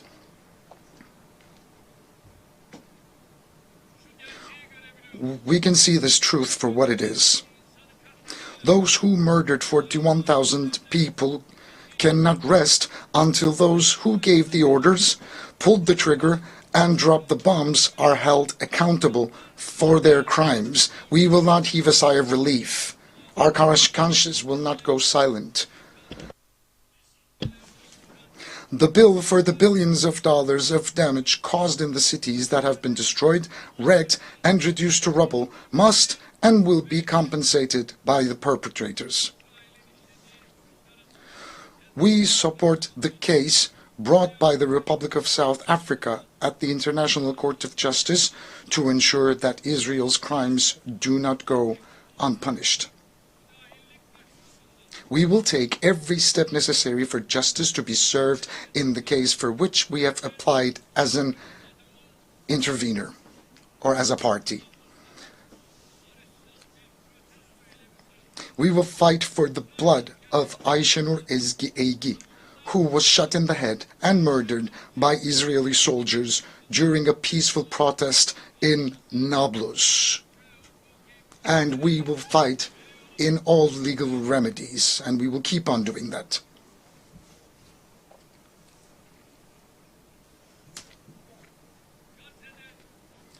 While a ceasefire in Gaza is urgently needed, the underlying problem in the Israeli-Palestinian conflict is the Israeli occupation of Palestinian territories. Based on the 1967 borders, an independent, sovereign, and geographically integrated Palestinian state with East Jerusalem as its capital must come into being. This cannot be delayed any longer. I would like it to be known that we are closely following Israel's increasing attacks on our first Qibla, Al-Aqsa Mosque and Haram al-Sharif. I would like to state once again on this podium as Tayyip Erdogan once again that I'm not using a language of politics.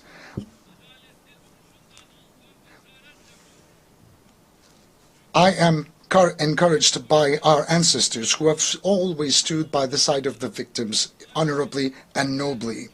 We are a nation that has been on the side of the oppressed and against the oppressors and oppression throughout history. We are such a nation. We welcomed Jews fleeing the Inquisition 500 years ago and Jews fleeing Hitler's concentration camps. We opened our arms wide. We, as a country and a nation, I'll be very clear to say that we have no animosity or hostility towards the people of Israel. We oppose anti-Semitism in the same way we oppose the targeting of Muslims just because of their faith.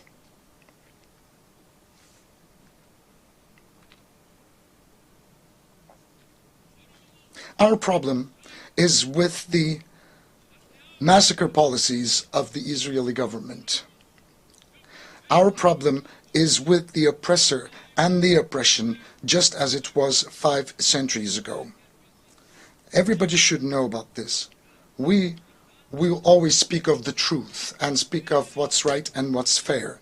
Even if some people will be uncomfortable, we will continue to shout out the truth and stand by the righteous and boldly say that we will speak of what we know is right, even though it will hurt some people.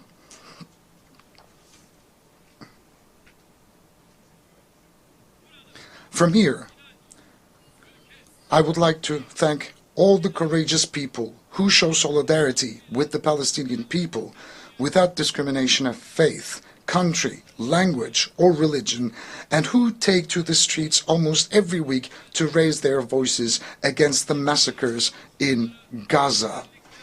I would like to especially thank the university students and the youth. Distinguished delegates, unfortunately, in the 14th year of the conflict, Syria is still far from stability. The economic and humanitarian situation in the country, in the grip of terrorism and separatist organizations, remains dire. On the basis of UN Security Council Resolution 2254, we hope to advance the political process and achieve national reconciliation. We are determined to sincerely pursue our position in favor of a realistic dialogue. We are very sincere in that regard. Our neighbor Iraq, while continuing its fight against terrorism, is taking decisive steps towards development, reconstruction, and reintegration with its region. And the international community must support Iraq's efforts. In this context, it is important to implement initiatives such as the Development Road Project, which will benefit the entire region on a win-win basis. The success of all these efforts depend on the complete elimination of the terrorist threat in Iraq, in particular the PKK. We are strengthening our common action plan with another neighbor of ours, Iran, in the region in order to establish stability and peace. It's going to contribute tremendously to our efforts. The war in Ukraine has been going on for 3 years, and we are still away from establishing a permanent peace and stability. As the arms race accelerates, the space for diplomacy is shrinking. It's very important that diplomacy and dialogue will ensure territorial integrity and sovereignty of Ukraine, and our support for those endeavors of Turkey will continue even strongly. And again, during this process, we are determined to implement the Montreux Convention on the Straits. We will rigorously implement the Montreux Convention. We support the peace process between Azerbaijan and Armenia and hope that this process will be concluded as soon as possible with good news. We support continued high-level contacts between the two countries. And we are focusing on dialogue. Turkey and Armenia, we are also taking positive steps on that track too. Progress in the Azerbaijan-Armenia peace process will have a positive impact on the Turkey-Armenia normalization process. Dear friends, we play a constructive role for the prosperity and peace at the Balkans, of which we are an integral part, and we act in close cooperation with all actors in the region.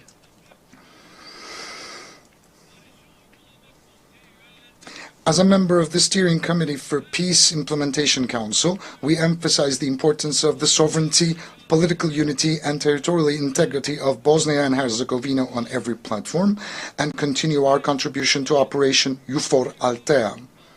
We are successfully continuing the Key 4 command we assumed last year and supporting the Belgrade-Pristina dialogue process. We want to see the Aegean Sea and the Eastern Mediterranean as a zone of stability and prosperity where the legitimate interests of all the parties are concerned can be respected. It is in the common interest of the entire region to enhance cooperation, particularly on the delimitation of maritime jurisdictions in accordance with international law, freedom and safety of navigation, and maritime trade. International maritime law encourages cooperation between littoral states in closed or semi-closed seas, such as the Aegean Sea. Turkey is ready for constructive cooperation on all issues, especially in energy and environment. We have the longest coastline in the Eastern Mediterranean, and Turkey's key role is undeniable. Turkey has legitimate rights and authorities in the western part of the island of Cyprus, while the Turkish Cypriots have legitimate rights in the areas around the world. It has been 50 years since the Cyprus peace operation and 61 years since the Cyprus issue emerged as a result of the Greek Cypriot usurpation of the partnership state. From that day until today, peace and tranquility have prevailed on the island. It was always the Turkish Cypriots and Turkey who put forth the sincere will to bring about a just, lasting, and sustainable solution to the Cyprus issue. The federation model is now completely outdated, and we fully support the vision of a two-state solution with two different nations put forward by the Turkish Republic of Northern Cyprus. The sovereign equality and equal international status of the Turkish Cypriots, which are the vested rights of the Turkish Cypriots, must be re-registered and the isolation must end. Today, I once again invite the international community to recognize the Turkish Republic of Northern Cyprus and to establish diplomatic, political, and economic relations.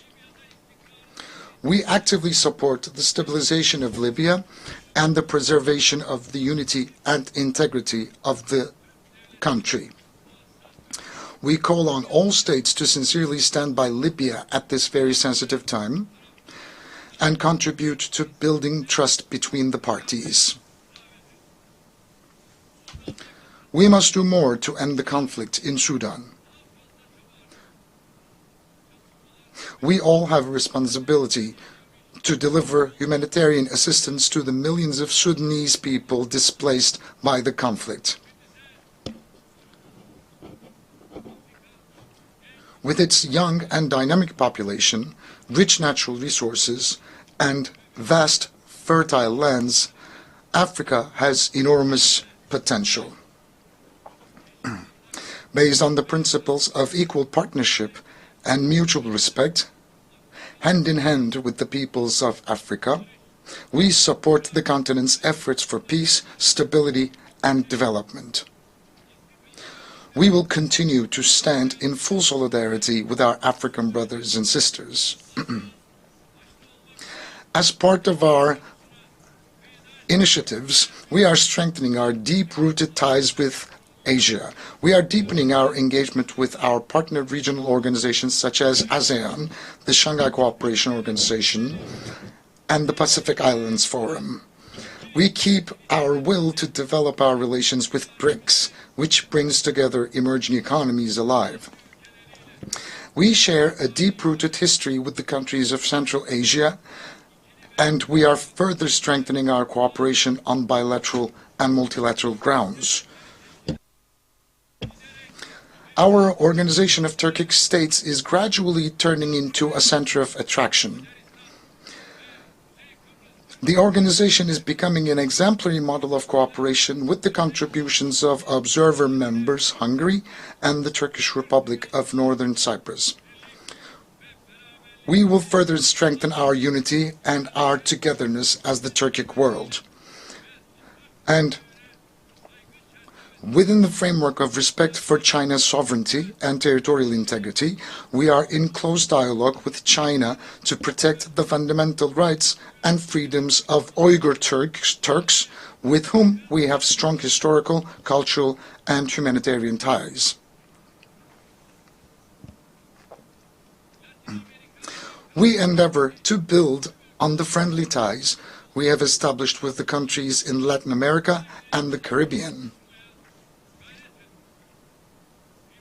Distinguished delegates, we must work together to address global injustice.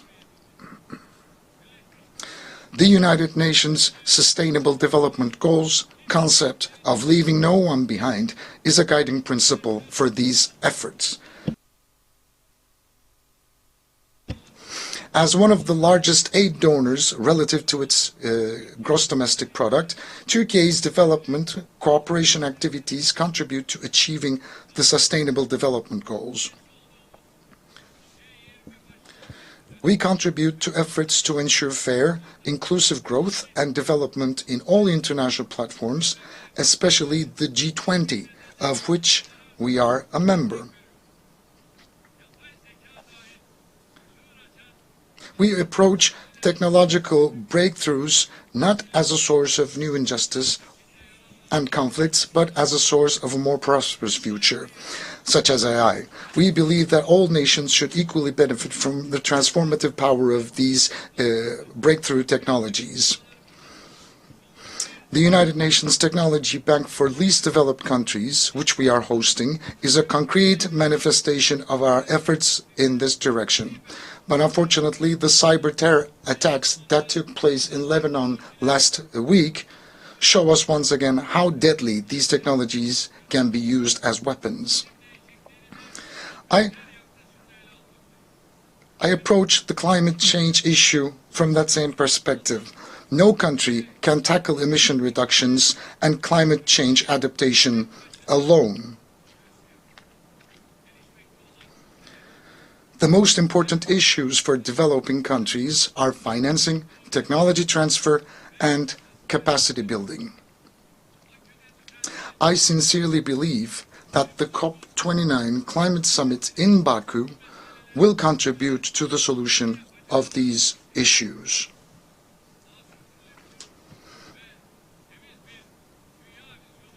At the summit, we expect to launch important additional initiatives and unveil our long-term low-emission development strategy and the zero waste initiative that became a reality under the auspices of my spouse, Madam Emine Erdogan.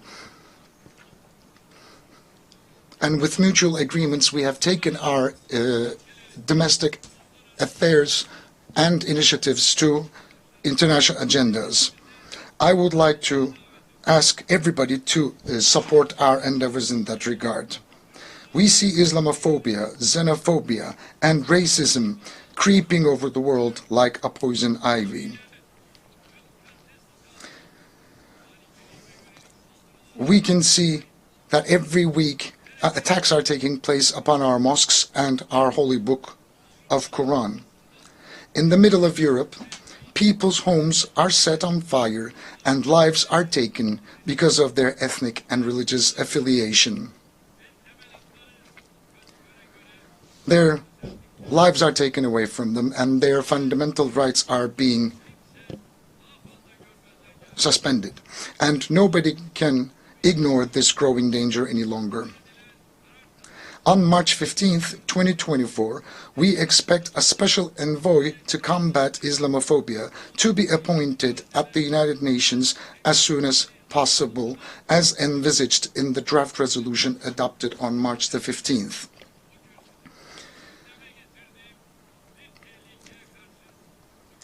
Today, I would like to draw your attention once again to the danger that I raised last year on this podium. Attacks on the institution of family, the pillar of society, are increasing. The disgrace staged at the opening of the 2024 Olympic Games has revealed the extent of the threat we face as humanity.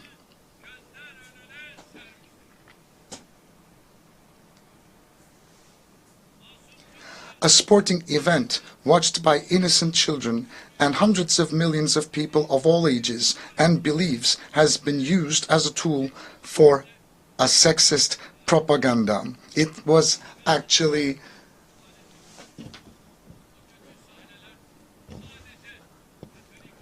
a parade of bad scenes. Those disturbing scenes of evil have wounded not only the Catholic world, the Christian world, but everyone who respects the sacred values.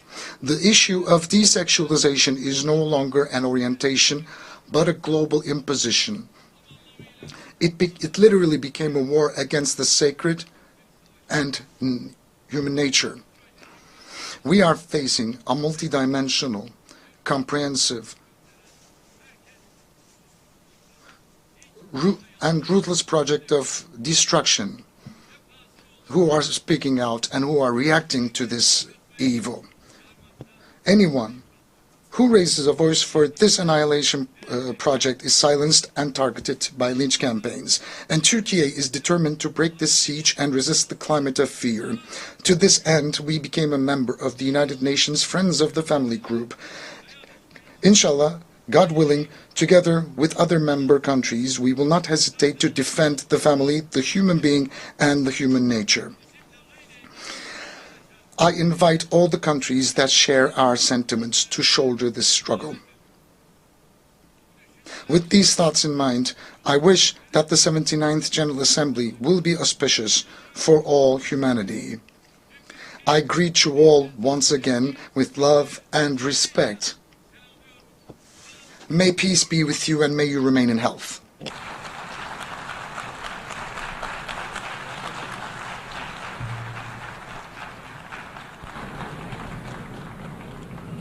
On behalf of the Assembly, I wish to thank the President of the Republic of Turkey,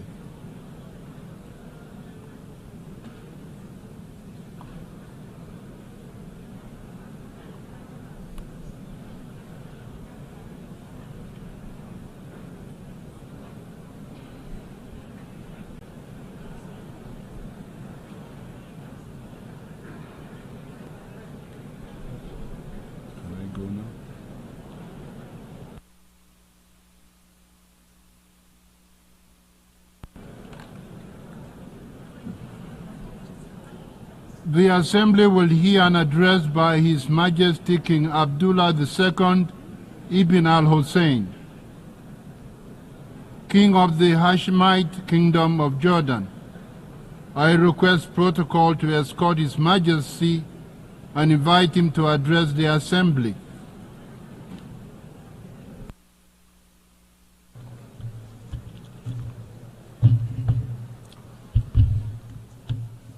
Bismillah ar-Rahman ar-Rahim. Mr. President, Mr. Secretary General, Your Excellencies. Over the past quarter century, I have stood at this podium amidst regional conflicts, global upheavals, and humanitarian crises that have profoundly tested our global community. It often feels that there was not a moment when our world was not in turmoil. And yet, I cannot recall a time of greater peril than this. Our United Nations is facing a crisis that strikes at its very legitimacy and threatens a collapse of global trust and moral authority. The UN is under attack, literally and figuratively. For nearly a year, the sky blue flag flying over UN shelters and schools in Gaza has been powerless to protect innocent civilians from Israeli military bombardment. UN aid trucks sit motionless just miles away from starving Palestinians. Humanitarian workers who proudly wear the emblem of this institution are disparaged and targeted.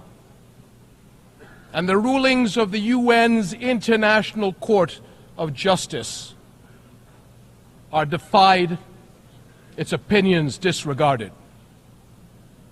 So it's no surprise that both inside and outside this hall, trust in UN's cornerstone principles and ideals is crumbling.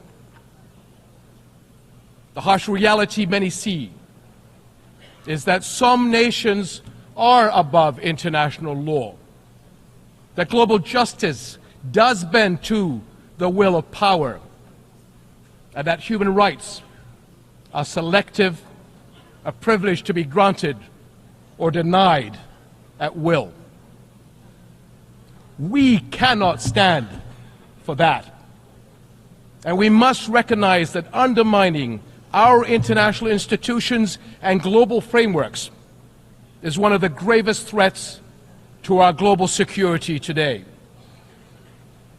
Ask yourselves, if we are not nations united in the conviction that all people are equal in rights, dignity, and worth, and that all countries are equal in the eyes of the law, what kind of world does that leave us with? Your Excellencies, the attacks of October 7th on Israeli civilians last year were condemned by countries all over the world, including Jordan. But the unprecedented scale of terror unleashed on Gaza since that day is beyond any justification. The Israeli government's assault has resulted in one of the fastest death rates in recent conflicts, one of the fastest rates of starvation caused by war, the largest cohort of child amputees, and unprecedented levels of destruction. This Israeli government has killed more children, more journalists, more aid workers, and more medical personnel than any other war in recent memory. And let us not forget the attacks on the West Bank. There, since October 7th, the Israeli government has killed more than 700 Palestinians, among them 160 children. Palestinians held in Israeli detention centers exceed 10,700, including 400 women and 730 children. 730 children. Over 4,000 Palestinians have been forced from their homes and lands.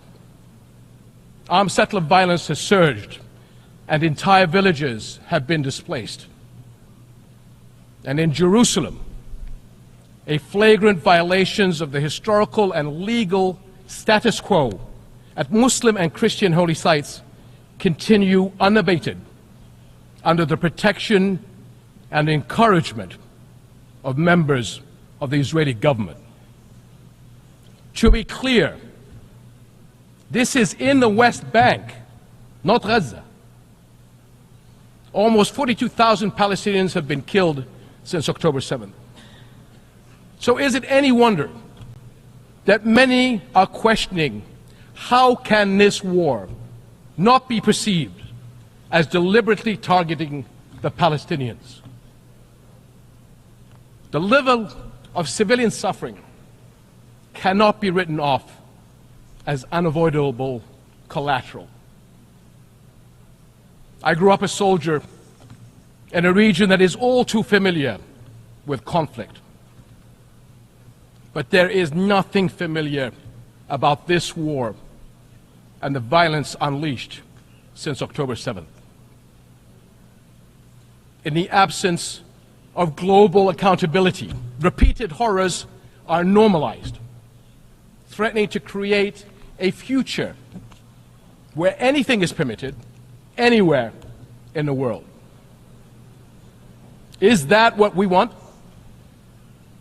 Now is the time to ensure the protection of the Palestinian people. It is the moral duty of this international community to establish a protection mechanism for them across the occupied territories.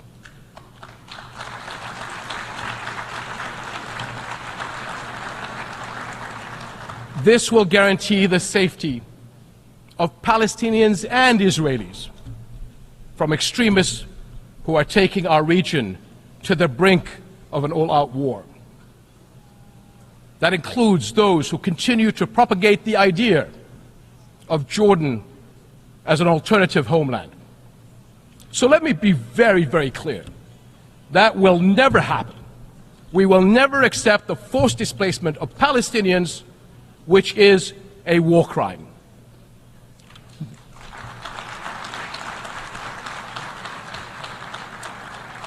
No country in the region benefits from escalation. We have seen that clearly in the dangerous developments in Lebanon over the past few days. This has to stop. For years, the Arab world has extended a hand to Israel through the Arab Peace Initiative, offering full recognition and normalization in exchange for peace. But consecutive Israeli governments, emboldened by years of impunity, have rejected peace and chosen confrontation instead.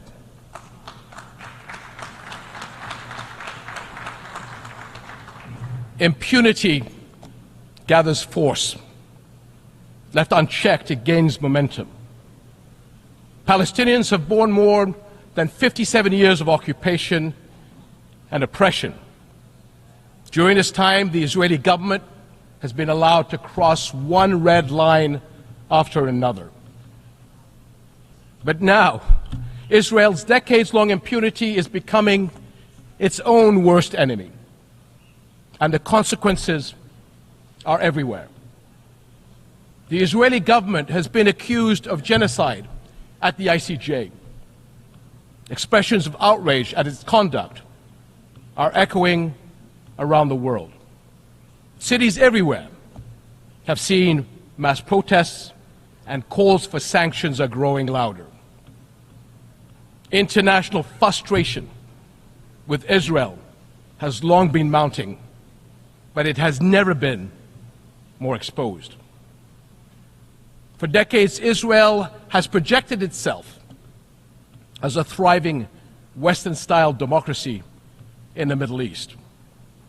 But the brutality of the war on Gaza has forced the world to look closer. Now many see Israel through the eyes of its victims. And the contradiction, the paradox, is too jarring. The modern advanced Israel admired from afar, and the Israel that Palestinians have experienced firsthand, simply cannot coexist. Israel will eventually be entirely one or the other. That is the choice its leaders and its people will have to make.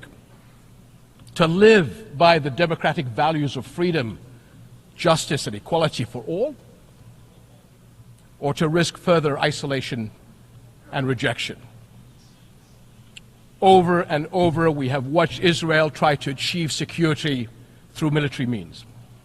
Each escalation is followed by a pause until the next deadlier one. And for years, the global community has taken the path of least resistance, accepting the status quo of the ongoing military occupation of Palestinians, all the while paying lip service to the two-state solution. But it has never been more evident that the current status quo is untenable.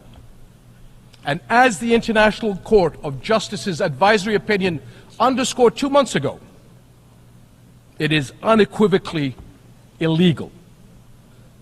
The Court's opinion bears a moral imperative to us all.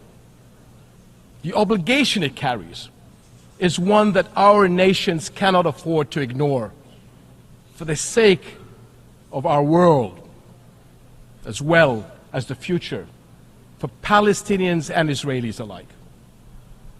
Because both peoples deserve to live their lives in dignity, free of violence and fear. And the only way to achieve that is a just peace, one grounded in international law, justice, equal rights, and mutual recognition. That is something we, as nations and people everywhere, can and must unite around. Your Excellencies, the world is watching, and history will judge us by the courage we show. And it is not just the future that will hold us accountable, so will the people of the here and now. They will judge whether we as the United Nations will surrender to inaction or will fight to uphold the principles that anchor this institution and our world. Right now they are asking whether we will stand by as parents watch their children waste away, as doctors watch their patients die for lack of basic medical supplies, and as more innocent lives are lost because the world failed to act. This war must end. Hostages and detainees must return home. But every day we wait is one day too long for far too many.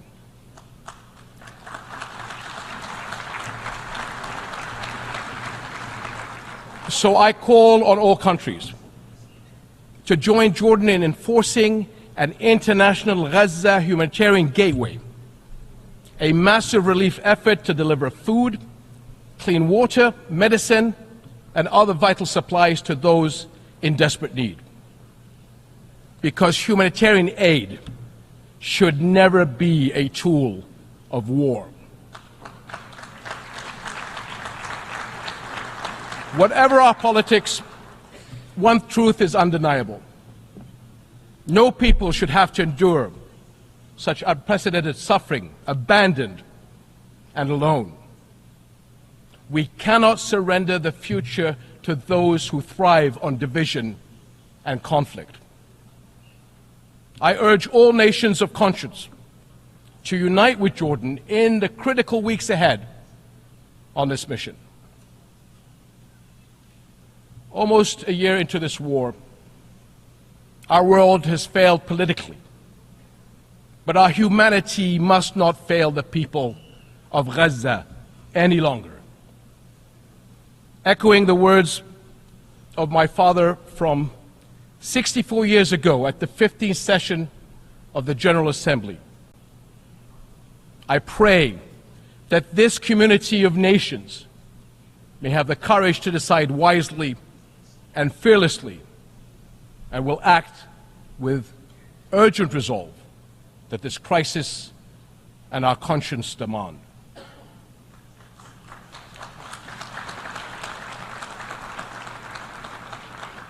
My father was a man who fought for peace to the very end. And like him, I refuse to leave my children or your children a future we have given up on. Thank you.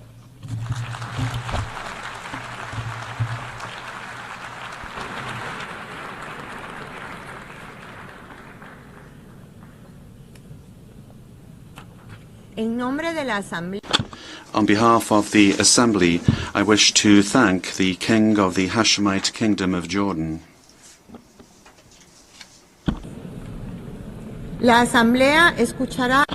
The Assembly will now hear an address by the President of my country, the Republic of Guatemala, His Excellency, Mr. Cesar Bernardo Arevalo de Leon. I request protocol to escort His Excellency and invite him to address the Assembly, and this is a very special honor for me.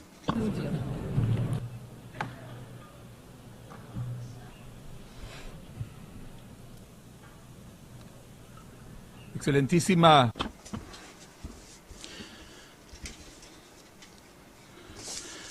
Your Excellency Carlos Rodriguez, Vice President of the 79th session of the General Assembly.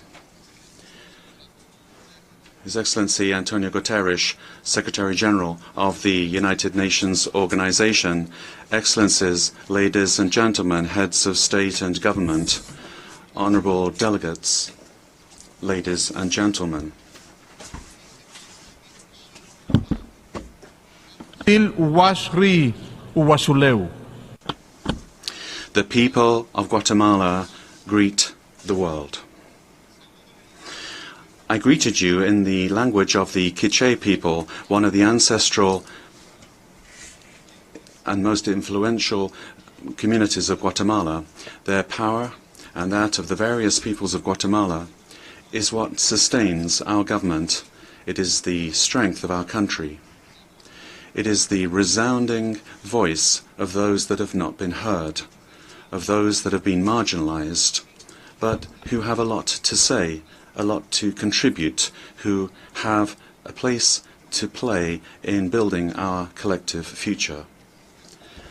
I'm here as a result of two clear expressions of popular will.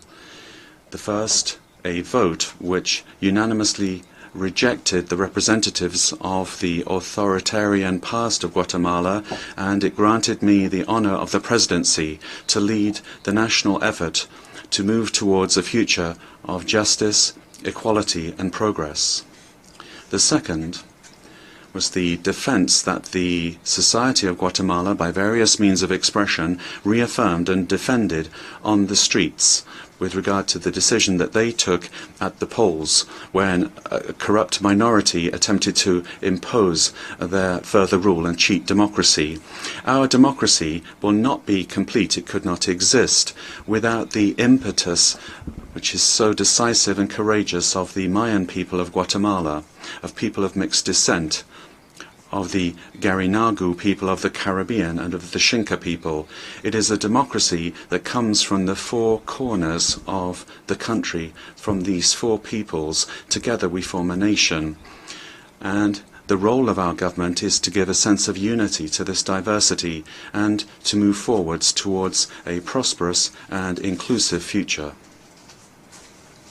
I would like to express particular thanks on the part of Guatemala to the countries, peoples and governments that were together with us, together with the people of Guatemala during this historic gesture in 2023, and for the support that they continue to give us in our efforts to rescue our democratic institutions. And we are doing this through dialogue, a dialogue which is part of a great national consensus, something which all Guatemalans share over and above our ideological differences, our cultural diversity, our various ways of seeing the world. And I am sure that in this forum everyone can identify with this consensus. Namely, we cannot continue to tolerate corruption. Corruption, when the few abuse what belongs to everyone to benefit themselves, is like an anchor that chains us to the past, and it prevents us from growing, from prospering and building a society which is based on the common good. In the case of Guatemala, corruption's roots are buried in our authoritarian past of repression, of political violence, of social exclusion. But we are breaking free from this. We are freeing ourselves from the chains of the dark past, and what we are seeing reborn is a young, creative, vital, joyous but anxious nation, young people who will not be silent in the light of injustices and in the light of corruption. A diverse community that is building the future, a future where everyone has a seat at the table, where opportunities multiply, where cooperation and solidarity optimize talent, creativity and individual efforts, where parents are able to sleep peacefully knowing that health and educational opportunities for their children are will be guaranteed, where work will be fairly remunerated, and where prosperity will not require immoral acts of corruption, where the earth, our earth, will be treated with gratitude and respect, and it will give us in exchange clean spaces for us to work, to live, to recreate ourselves, to grow. This is the future that we are building for Guatemala. And this future is not emerging in a vacuum. For us, we see it as coming from within, from our principles, from our own values, from our own cosmovision. Our government is made up of the diverse peoples of Guatemala, and these are the values and the vision of these four peoples. They are the instruments that we are using to navigate this ocean of transformation. In the same way, this very important forum, and so necessary for global coexistence and for the progress of all nations, must look inwards and return to its fundamental values and use them to navigate the complex reality that we are facing today as a planet. The time has come to rescue multilateralism, to revitalize dialogue for peace, and to take concrete actions in order to resolve the most urgent problems afflicting us. Let us begin at the beginning. War, this horror that motivated the opening of this global forum, has commanded once again our attention. It is becoming a permanent reality, but in the recent last 2 years has become desperate, an intensity that we did not expect. We cannot tolerate it. We cannot tolerate war. We cannot ignore international conflicts that affect the peace and security of us all. We must not abandon hope of a world without war, of a future of peace. Guatemala would like to reiterate its solidarity with countries that are suffering from armed conflicts and unjustified wars. We would call upon the members of this Assembly to redouble regional and international efforts so that we can find peaceful solutions to our disputes based on respect for international law and international humanitarian law and the fundamental principle of human dignity. We cannot accept any violation of the United Nations Charter or of the Security Council resolutions, by any member state of this organization. Not in Ukraine, not in Gaza, not in Sudan, and not in any other part of the world. Ladies and gentlemen, rescuing multilateralism as a fundamental principle for the international system is an urgent necessity. And for each and every one of the nations that make up this forum, it's an unavoidable commitment if we really and sincerely want a future of peace and progress. Only with substantial reforms can we resume the path that we set out on when this organization was founded in 1945. A multipolar world needs new focuses which will be adapted to emerging needs of nations. We support the reform of the Security Council. Once again, it should resume a collective approach that is pacifist and democratic in the way it acts. It's not acceptable that decisions are not adopted in favor of peace because of the right exercised by the few. I'm referring to the right of veto. And with that, avoiding decisions being taken that are hard-hitting against those states which repeatedly violate the charter of this organization. Let us recall to the members of the Security Council that it is their primary responsibility to maintain international peace and international security, and that in the performance of its functions it must proceed according to the purposes and principles of the United Nations. Madam Vice President, Guatemala contributes as part of our commitment to peace with 213 officials, military observers and military staff in 7 of the United Nations peacekeeping missions. And this is a contribution which fills us with pride. Our professionalism and experience in this area have led us to be recognized internationally as one of the main countries to make the greatest contribution to peace in Latin America and the Caribbean. And I would like to share with this General Assembly that we are in the process of finalizing administrative steps to ensure our participation and deployment as a military police contingent in the multinational security support mission in Haiti, pursuant to Resolution 2699 of 2023 of the United Nations Security Council. Guatemala expresses its readiness to support all efforts aimed at re-establishing security and stability in Haiti, the first contemporary independent nation of this hemisphere, and with which we are unified. Together with all countries of the America, we share historic links of responsibility. We have known for a long time that an attack against human dignity in any part of the world is an attack against all of humanity. And that's why peace is such a global imperative. We can all make a contribution. We all must do our part. This is the idea that is at the heart and the existence of this organization. In the same way, this organization has the obligation to maintain and increase its cooperation to ensure the protection of migrants, displaced persons, people who, for political, social, or economic or environmental reasons, have taken their lives to other countries. Our government has committed to transforming the relationship between the state of Guatemala and Guatemalan citizens residing outside the country, because they continue to be an integral part of our nation, and their work is a fundamental part of our economy. We are doing this through a strategy that makes it possible for them to have effective participation in our national development, converting them into project partners in order to improve the living conditions for the families that have decided to remain in Guatemala. In the future that we are building, migration is a right, an option. It's not a sentence arising from the lack of opportunities, or from violence, or from hunger.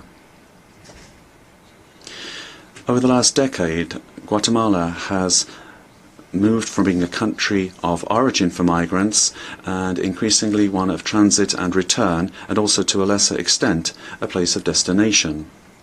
Our commitment is to give dignified treatment to all people that arrive on our shores, consistent with the treatment that we demand for Guatemalans abroad. Our state is making substantial changes in the way that we protect and care for migrant persons. We have identified areas that need improvement and where we can offer greater opportunities in order to strengthen our management of migration flows, to ensure that it is orderly, regular and safe. It's my personal conviction, that of my government and of the broad majority of Guatemalans, that all migrants deserve to have the opportunity of a dignified life and to ensure that their fundamental rights are respected, irrespective of the causes that led them to migrate. For this reason, we firmly believe in the work that is being done through the United Nations system. Guatemala promotes the achievement of the 23 goals established in the Global Compact for Migration, for safe, orderly and regular migration, promoting international cooperation in the area of migration. With that same conviction, we welcomed 135 Nicaraguan brothers who were released from arbitrary detention by their government.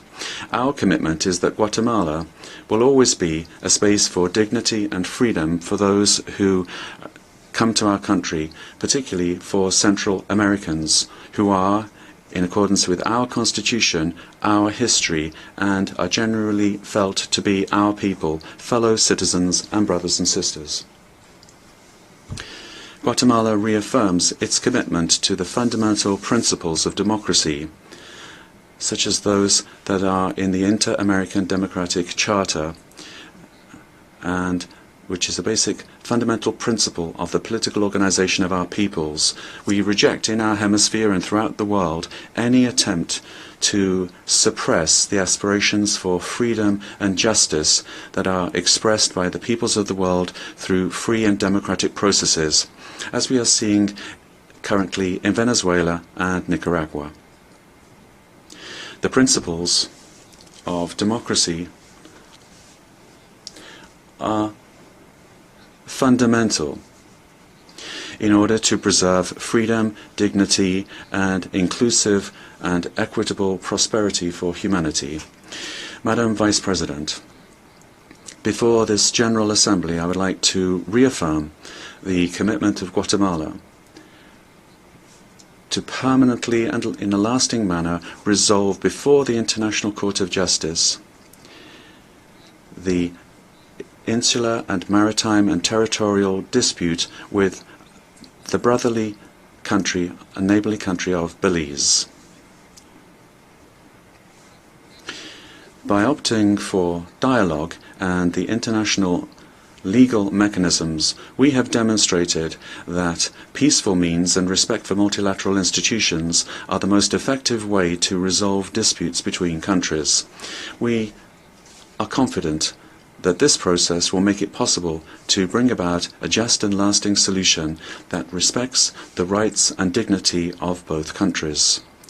This act is an act of faith, of our faith, in international law, and our commitment to lasting peace, not only for Guatemala and Belize, but also as an example for the region and for the world. Madam Vice President, the urgency of the challenge that we are facing suggests that we take concrete action and not just limit ourselves to rhetoric. It has been said very often that the time has now come to move from words to action. Conflicts and migration in Central America are fueled by what we consider to be the most pressing global challenge, namely the climate crisis. It is endangering our systems, our economy, our food chain, our survival itself. We are at a critical juncture for saving the current and future generations. Climate change is a devastating reality that is affecting humanity, which affects us today, but which will have disastrous consequences for the future. Guatemala, despite being a hugely diverse country, is extremely vulnerable to extreme climate events that cause natural disasters, flooding, landslides, fires, and an increase in temperatures that we have all been witness to this year. Our contribution to greenhouse gas emissions is minimal. Nevertheless, we, like few other countries, are suffering the onslaught of these extreme climate events. We are adapting ourselves to this reality and reducing the vulnerability of our country. In 2025, we will be presenting an update of our nationally determined contribution in fulfillment of the commitments established in the Paris Agreement. But we must recall here in this forum that the responsibility to address this crisis is a shared one. We have to act to resolve it, those that are suffering the onslaught of this crisis, but also those that have caused it.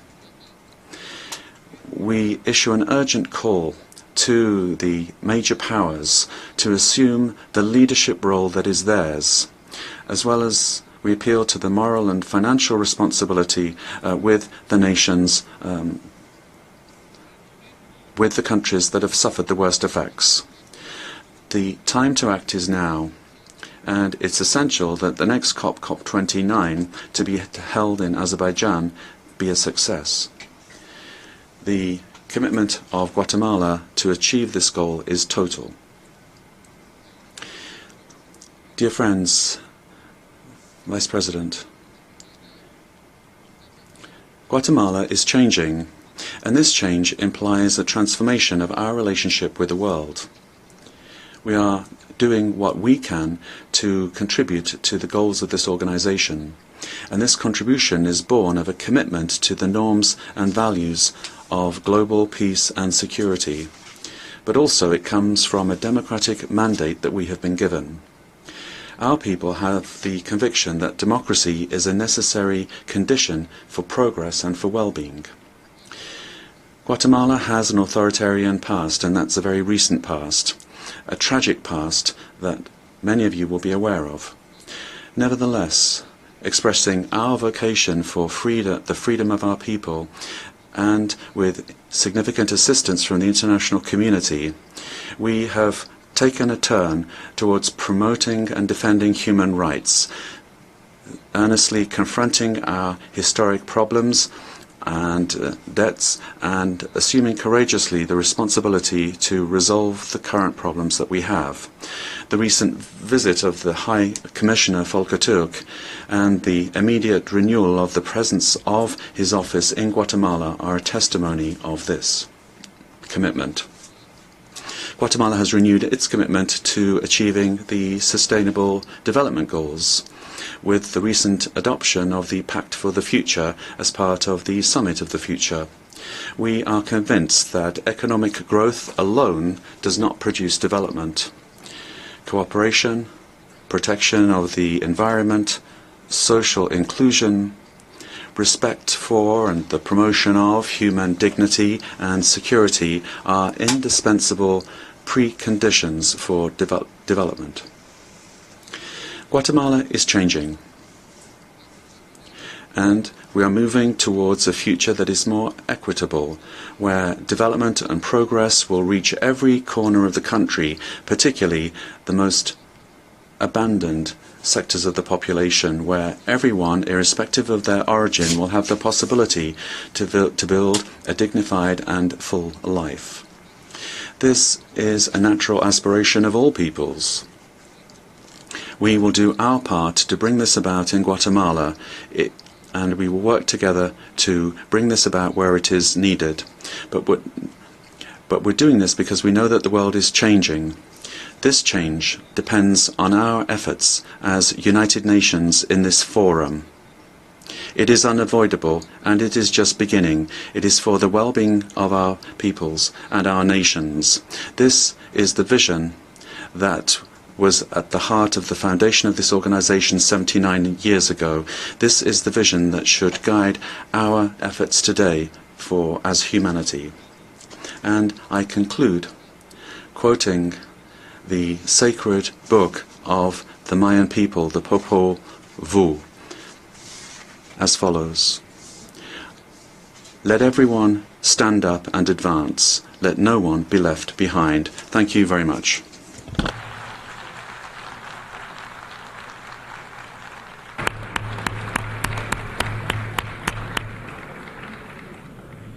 En nombre de...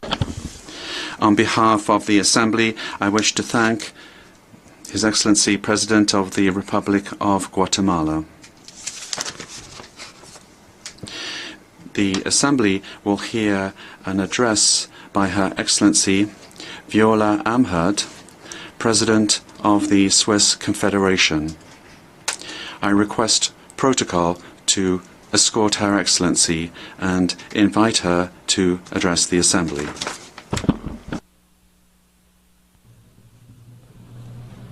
Madame la Vice-Présidente, Madam Vice President, Deputy Secretary General, Excellencies, ladies and gentlemen, on the morning of the 3rd of March 2002, I placed a ballot paper in the ballot box on which I had written a decisive yes.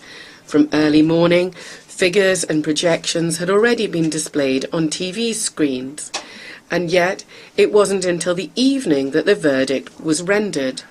After a long and difficult struggle and a controversial election campaign, Switzerland was going to join the United Nations. In fact, ultimately it was just a few hundred votes in the Valais canton, my region of origin, that were the decisive ones. The Swiss people thus expressed the resolve of our country to shoulder its responsibilities and to participate in international politics in a spirit of solidarity. That was more than 2 decades ago. Today, I'm speaking to you just a few days away from the Swiss presidency of the Security Council. The world has changed, but not our principles. Like numerous other countries, Switzerland is increasingly concerned by worsening tensions throughout the world and the emergence of new conflicts. Unfortunately, we increasingly see gross violations of human rights and a complete disdain for internationally recognized borders. Might risks trumping the rule of law, and the use of force has considerably increased. It is only by standing together that we can confront this trend, that the great writer Charles Ferdinand Ramus described so well a century ago. I quote, "Misfortune never comes alone. They get married and have children." Great challenges face us. Wars, disasters, harm that we inflict upon our own planet, and risks and opportunities as well linked to technological progress. The UN, as the only universal organization, is absolutely central in tackling these issues. Taking the decision to work together better, irrespective of political regimes, economic structures, and cultural differences, is already a good start. The world should not divide itself up into blocks. That means that we should be ready to negotiate with all major regions of the world based on the principles that are in the interest of all, respected by all. International law must always be the basis of this. Excellencies, ladies and gentlemen, the quest for peace prevails over all else, and Switzerland is committed to this.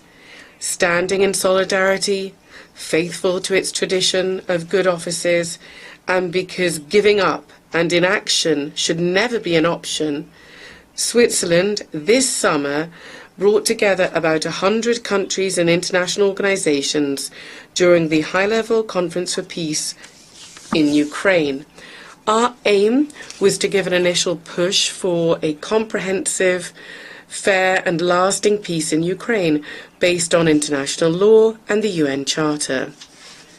We would like to reiterate our invitation to the international community to spare no effort to support concrete measures and the joint communique. International law is the foundation underpinning our shared efforts for peace, security and prosperity in the world. The Geneva Conventions, whose 75th anniversary we are commemorating this year, govern the legal bases for war and thus the protection of civilians. Nonetheless, recent figures from the UN paint a bleak picture of the international community. Not only are people and civilian infrastructure insufficiently protected, but they are coming under repeated attack. We can see violations of international humanitarian law in Myanmar, in Ukraine, in the Middle East, and in Sudan. My country was firmly committed to ensure that the Security Council adopt ceasefire resolutions in Gaza and in Sudan in particular. There is an urgent need for these resolutions to be implemented and upheld. By the same token, we strongly call for an immediate return for complete cessation of hostilities on both sides of the blue line. The heavy price paid by civilians in these crises and in these conflicts currently makes Switzerland even more resolved to continue to view international humanitarian law as a top priority. Respecting it is at the heart of our commitment within the Security Council. The protection of civilians is not a given, and it is no way guaranteed. We should grant it more importance in situations of conflict. The best way of protecting civilians is and will always be peace. Along these lines, my country is investing in promoting civilian and military peace.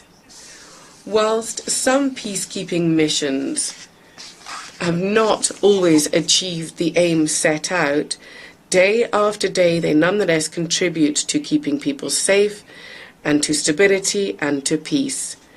We need to overcome disagreements when we are deciding upon new missions. Peace is too precious to become a playground where individual interests play out. Standing alongside numerous international partners, Switzerland is making its contribution to promoting peace and strengthening its commitment where possible. Over and beyond matters pertaining to peace and conflict, numerous other challenges are of concern. We urgently need to address these. For several years now, it has become increasingly clear that civilians must be protected not only during armed conflicts, but also during natural disasters. Climate change and biodiversity loss have an existential impact on a growing number of people. It is crucial that we also maintain our commitment in these areas and that we bolster them and take brave, courageous measures for the future. Numerous international agreements on the environment or on climate change have not been implemented or have been done so insufficiently. This has led to a massive destruction of our environment. I'm also concerned by the uptick in disinformation. This undermines freedom of opinion based on facts. Private and state actors are spreading false information in their own countries and in other countries in order to deepen polarization, sow discord and destabilize states. Switzerland is firmly committed to freedom of expression and to freedom of the media. Disinformation is a poison. We want to address this by better distinguishing between what comes under the rubric of freedom of expression and what is the manipulation of facts, by debunking illegitimate influence, by fostering open and fair debate, and by informing people transparently and objectively, both as governments and as international organisations. We can achieve this. Excellencies, ladies and gentlemen, Switzerland is firmly committed to strong and effective multilateralism. I'm aware of the need for combined commitment from all states in order to find solutions together. My country stands out for its regular democratic debates at all levels of our country, within the municipalities, our regions, and at the confederation level. There is an urgent need to restore such a constructive and peaceful debate between states in order to tackle existential challenges. The day before yesterday, together we adopted the Pact for the Future. The Pact is a strong commitment to multilateralism. One of the key dimensions of this is the 2030 Agenda for Sustainable Development. This is our roadmap, which we need to implement together as quickly as possible. The idea must be born of the vision, like the spark from the stone. Ramu also said this, and this quote still is relevant today. Let us be courageous and let us remain confident. We need a framework in which we can work together in partnership to find solutions. It is the United Nations which provides us with precisely this framework. It is up to us to make this institution stronger. Thank you very much.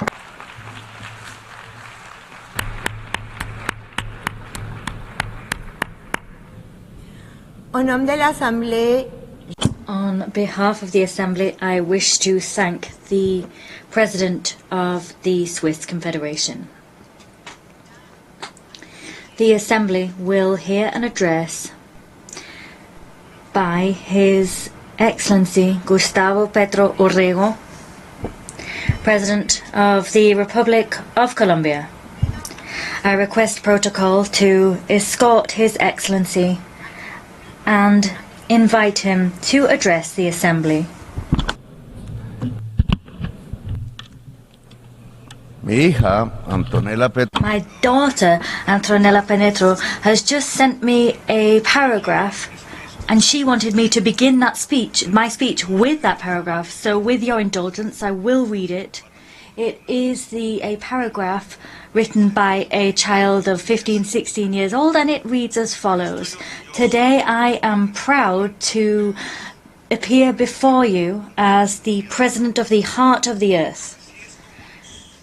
That is how our indigenous people on the Sierra Nevada defined my beautiful country.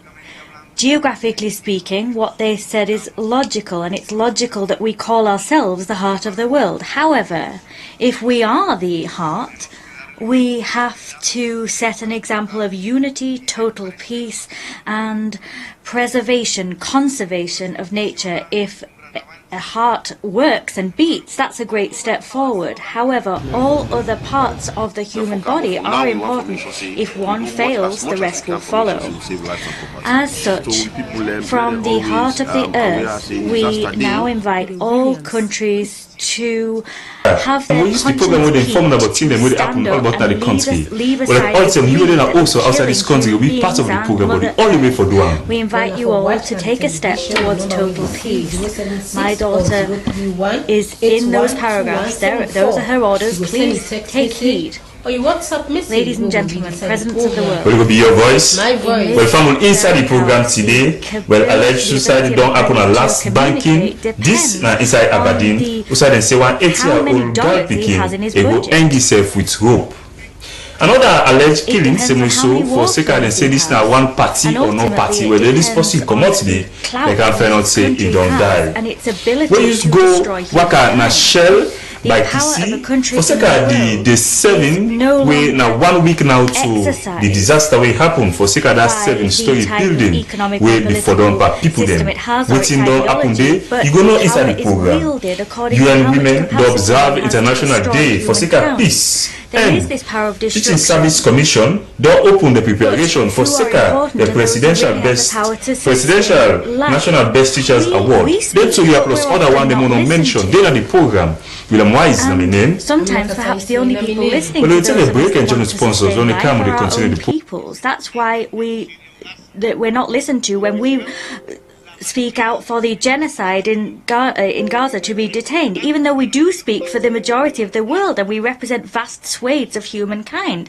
However, nevertheless, we're not listened to. A small minority of presidents that are able to stop the bloodshed and say, but they're not listened to. And we're not listened to by the presidents that can destroy humankind. We ask them to swap debt for climate change spending, but we're not listened to. If we ask for war to stop so that we can concentrate on the expeditious transformation of the global economy so that we can save the very human species, we're not listened to either then. The power to destroy life is the power that allows voices to reverberate throughout the United Nations House, and it's that destructive power that gives convening power to representatives.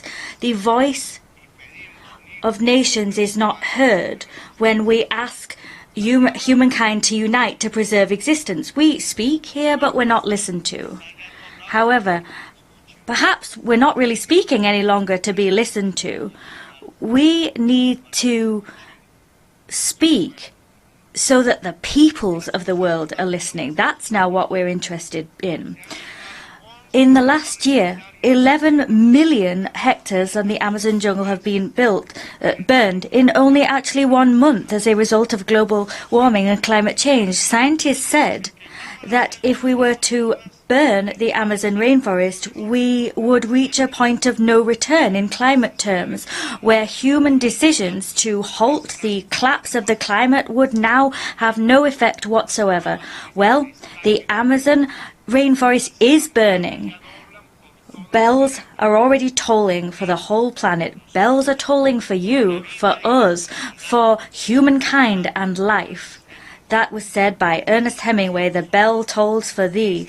Bells are not only tolling for you, but for all of life. The end has begun. A year ago, I called for a conference for peace on Palestine at this very rostrum. But the first bomb yet had not been dropped. Now, 20,000 boys and girls have been killed under the bombs. And the presidents of the countries of human destruction are laughing in these very corridors with the help of mass media that today are the owners of major capital. They are reordering a world, and they're creating a world without democracy and without freedom. The democratic project of humankind is dying along with life, while at the same time racists, supremacists, those who stupidly believe that the Aryan race is the superior race are getting ready to dominate the world, brandishing the threat of bombs and terror over human beings. The control of humankind on the very foundations of barbarism is being built. And that is being played out in Gaza, Lebanon. When Gaza dies, humanity will die, the whole of humanity. The people of God was not the people of Israel, it would seem. It is not the people of the USA.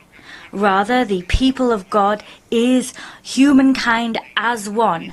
The children of Gaza, they were humankind, the chosen people of God. They are killing God's chosen people, the children of our very humankind. There is one reason for this contemporary Armageddon. In the senselessness of governments that applaud genocides, governments that don't act to change economies and decarbonize them. There is a logic behind all of this. It's not politics or this atrium where all presidents speak. That logic, that rationale lies outside, and it's called social inequality. Oxfam says that the richest 1% of humankind has more wealth than 95% of all humankind combined. It is in that level of inequality where the best of our history lies. That is where the logic of mass destruction lies. Destruction that's been unleashed by climate change, the logic of bombs. Netanyahu, as a criminal, is letting those bombs raise down on Gaza. Netanyahu is a hero for the richest 1% of humankind because he's able to demonstrate that people can destroy themselves with bombs. If wealth is measured in CO2 issued and not in dollars, we have the answer.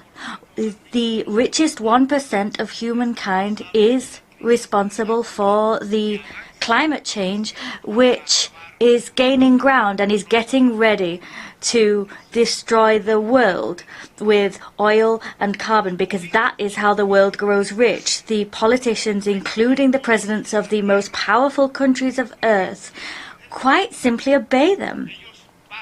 They pay their campaigns.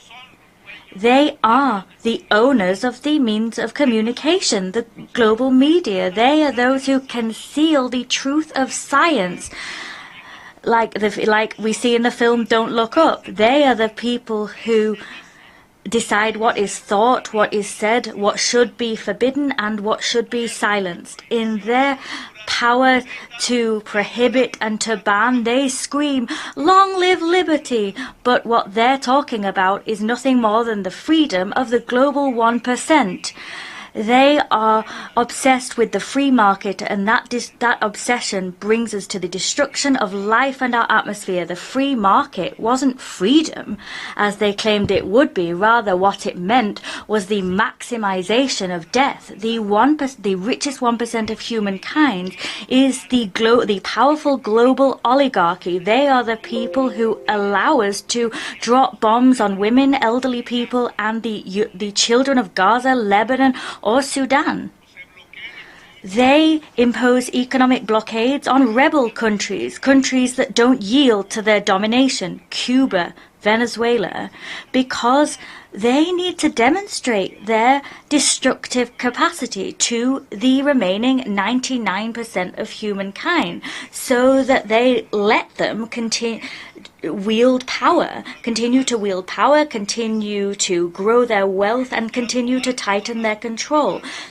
This oligarchy is bringing humankind to the very brink of its own destruction. Politics just nods its head at them.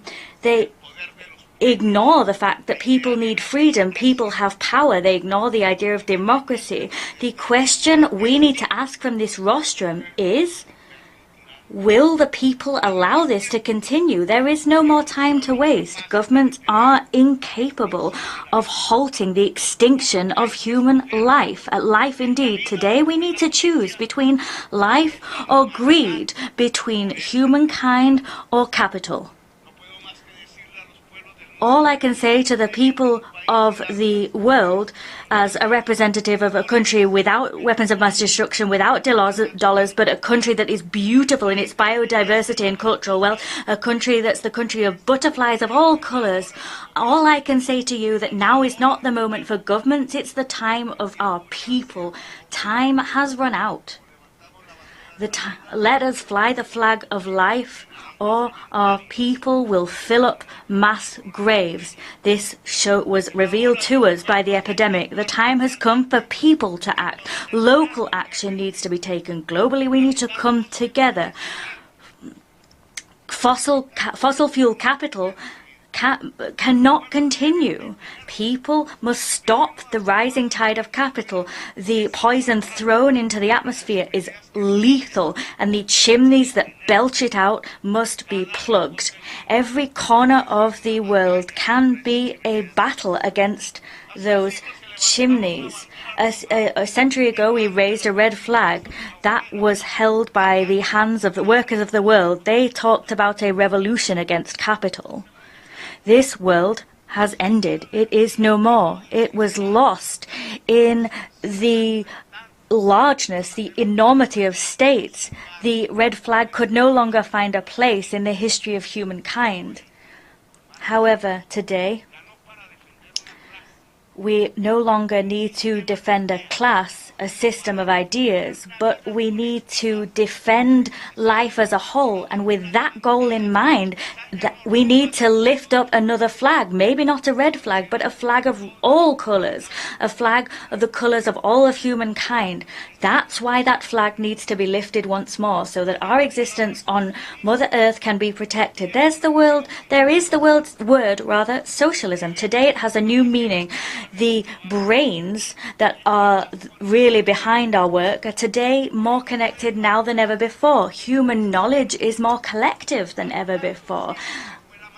Let us always revive that magic, that thinking that has allowed us to survive. Individuals are weak alone, and they'll end up being taken over by fentanyl and defeat if they act individually. People are strong if they help each other, and this mutual assistance can mean that we can go global. Mutual assistance, collectively building knowledge, humankind as a new political subject, all of that is the basis by which we give new meaning to the word socialism. We are more advanced than we've ever been. We are at the forefront of intelligent life. Intelligent life must defend itself and defend other lives from a global oligarchy who wields its weapons to destroy that life. New wealth needs to be built, wealth no longer based on oil, but rather on the intensity of free creative work that itself will produce and will allow us make progress even with AI. But that AI does need to be controlled at a global level with public power. Productivity allows us to have creative free time. It allows human brains to come together. And coming together, human brains can achieve more. That network of humanity's neurons is what will allow us to vanquish with our flag held high. That is the flag of life. Now, I'm not really talking to Biden, Macron, Schultz, Xi Jinping, or Putin. But from China, I have the idea of a dialogue between civilizations. From Europe, I've taken the idea of its social compact. From the United States, I've taken its love of its original democracy, the democracy of its founding fathers. From South America, I've taken its diversity. It's jockey on a horse. It's Simón Bolívar. From Africa, I've taken their drums, the drums that summon us to communicate with the spirits of nature. Jesus. From Jesus, I've taken the idea of universal love, light giving life. I've taken all of these civilizational forces that lie within all the peoples of the world. We need to bring them together and draw from them the strength that we need to wage the greatest battle in humankind's history. That battle is, and about this there can be no doubt, a global revolution. We need to build the largest army ever seen, with spaces for warriors for life, men and women. This global army for life will not have weapons from the global oligarchy. It will not have nuclear weapons.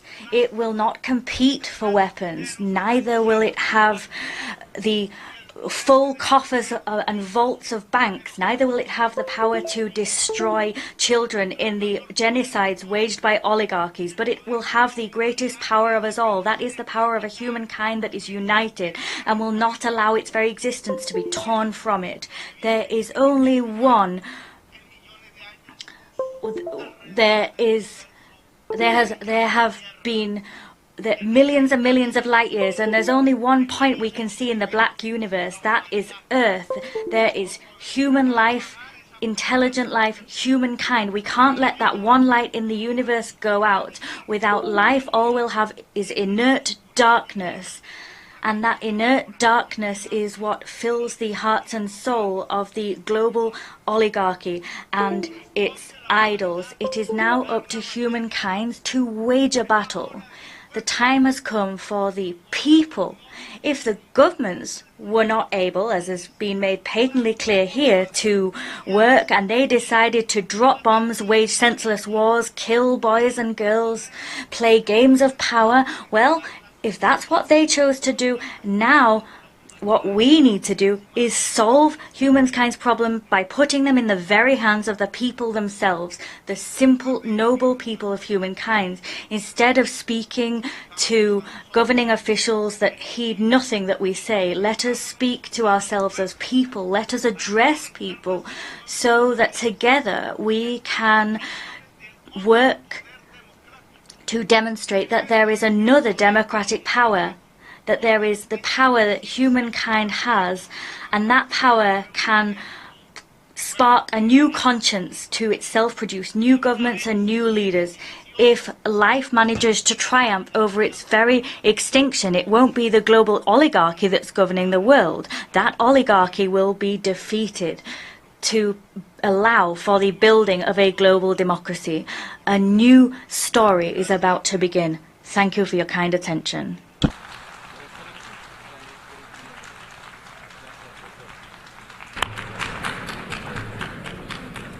I thank, on behalf of the General Assembly, the President of the Republic of Colombia. The Assembly will now hear an address by His Highness Sheikh Tamim bin Hamad Al Thani, Emir of the State of Qatar.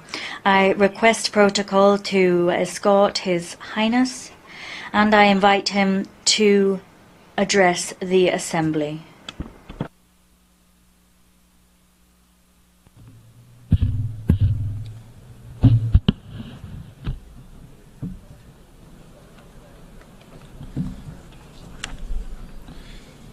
Bismillah ar-Rahman ar-Rahim. In the name of God, the merciful, the compassionate. Excellencies, may the peace, mercy, and blessings of God be upon you. At the outset, I would like to congratulate His Excellency Mr. Philemon Young on assuming the presidency of the 79th session of the General Assembly, wishing him every success in his tasks. I express appreciation to His Excellency Mr. Dennis Francis for his efforts during his presidency of the previous session, and we commend the prominent role played by His Excellency Mr. Antonio Guterres, Secretary General of the United Nations, in strengthening its role and achieving its lofty goals. Mr. President, the blatant aggression that befalls the Palestinian people in the Gaza Strip today is the most barbaric, heinous, and extensive aggression violating human values, international conventions, and norms. This is not a war within the international relations well-known and common concept of war, but rather it is a crime of genocide by means of the most sophisticated weapons against the people besieged in a detention camp where there is no escape from the barrage of aerial bombing. Resolutions, condemnations, and reports have been exhausted. Nothing is left except the undeterred, ongoing, and premeditated stark crime with children, women, and the elderly as their victims. We oppose violence and the targeting of innocent civilians by any party. But after a year of this war, and with all that has taken place and that continues to take place, it is no longer tenable to talk about Israel's right to defend itself in this context without being complicit in justifying the crime. It is no longer plausible for any official to claim that they do not know. The facts are well known, and reports issued by international organizations about the bombing of schools and hospitals, weaponizing access to food and medicine, in addition to the published and publicly uttered intentions of Israeli leaders. Therefore, the failure to intervene to stop the aggression is a major scandal. Ladies and gentlemen, every year I stand on this podium and I begin by talking about the Palestinian cause, the absence of justice, the perils of believing that it can be neglected, and the illusions of making peace without a just solution to the Palestinian cause. I have done so every year at a time when the Palestinian cause has become absent from the speeches of major powers' representatives in our world. There are those who are tempted by the possibility of marginalizing this issue to get rid of its burden or seeing it vanished without resolving it. But the Palestinian cause is resistant to marginalization because it is an issue of indigenous people on their own land, a people who are subjected to a settler colonial occupation. This occupation has taken the form of an apartheid system in the 21st century. Can this be overlooked? The Palestinian cause will remain in place, except in two cases, either the end of the occupation or the disappearance of the Palestinian people. It seems there are those in Israel who entertain wishful thinking to eliminate the Palestinian people. The ongoing Israeli aggression for nearly a year is nothing but a result of the absence of a sincere political will, a deliberate international failure to resolve the Palestinian issue with a just solution, and insistence of the occupying Israeli authorities to impose a fait accompli on the Palestinians and the world with all types of force. The ongoing brutal war has fired the coup de grace at international legitimacy and inflicted serious damage on the credibility of the post-World War II concepts on which the international community was founded.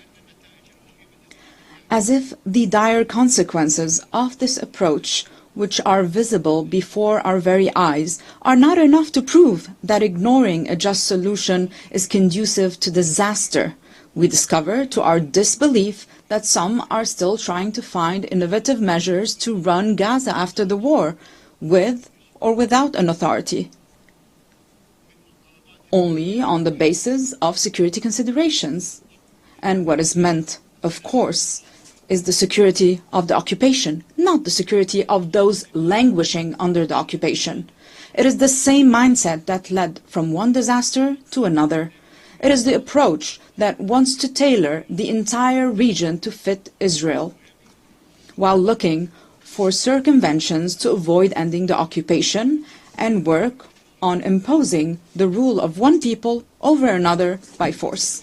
Is it reasonable that even after this disaster, the major countries with the ability to influence the course of events are unable to reach a conclusion of the necessity to stop the war and pivot towards a just solution immediately instead of innovatively working on formulations to evade it? The end of the occupation and the Palestinian people exercising their right to self-determination is neither a favor nor a gift from anyone. Unfortunately, the Security Council has failed to implement its ceasefire resolution in the Gaza Strip and to refrain from granting the State of Palestine full membership status in the United Nations, despite the fact that the General Assembly adopted a resolution last May supporting Palestine's request for UN membership. The State of Palestine's full UN membership neither establishes its sovereignty nor ends the occupation, but at least it sends a message to the far-right government involved in challenging international legitimacy that force does not eliminate rights. Talking about such a step harming the peace process is simply eyewash, because there is no Israeli partner for peace during the current government's tenure. No peace process is taking place, but rather there's a genocide. In this regard, we highly value the position of countries that recognize the State of Palestine based on 1967 borders. The continuation of the humanitarian tragedy of the brotherly Palestinian people for more than 7.5 decades, this is a shameful stain on the conscience of the international community and its institutions. There is no point in talking about security, peace, and stability in the Middle East region and across the world if not backed by concrete steps leading to an immediate ceasefire and an end to the Israeli occupation of all Arab territories. Ladies and gentlemen, it is no secret that we are facing a humanitarian catastrophe in Gaza and other Palestinian territories, which are subjected to coordinated attacks by the occupation army and settlers in an attempt to enforce plans to expand settlements, annex the West Bank, and Judaize Jerusalem. The international community bears the responsibility for the consequences of what is happening to the brotherly Palestinian people. The Palestinian people are subjected to unfolding genocidal war that has resulted so far in the death of more than 41,000 martyrs, let alone the missing under the rubble, including 17,000 children, 11,000 women, 100,000 wounded, and thousands of disabled and millions of people forcibly displaced several times, in addition to the complete destruction of the infrastructure of hospitals, schools, and buildings, including mosques and churches. A whole society is being destroyed in the course of the genocide against segments of the Palestinian people. It is the Gazan Palestinian community that has retained its composure and achieved remarkable development levels amid more than 17-year-old stifling siege. Mr. President, the State of Qatar has opted for undertaking mediation efforts in an endeavor to stop the aggression on Gaza and secure the release of prisoners and detainees. It is a mediation amidst fierce war and complex circumstances during which one party would not hesitate to assassinate counterpart political leaders with whom it negotiates, such as the assassination of Ismail Haniyeh, who many people feign forgetfulness that he was not only the political leader of Hamas, but also the first elected Palestinian prime minister. For us, mediation and humanitarian work are both a strategic political choice at the regional and international levels and a humanitarian duty before being a political one. We're not being boastful. Our mediation efforts in partnership with the Arab Republic of Egypt and the United States of America culminated in a humanitarian agreement last November. It resulted in a brief ceasefire in the Gaza Strip, the release of 240 Palestinian prisoners and 109 of the detainees in Gaza. It increased the flow of relief shipments. We also provided humanitarian support to the civilian population in the Gaza Strip and contributed to evacuating the wounded and the sick. We supported humanitarian initiatives to deliver aid through all accessible routes.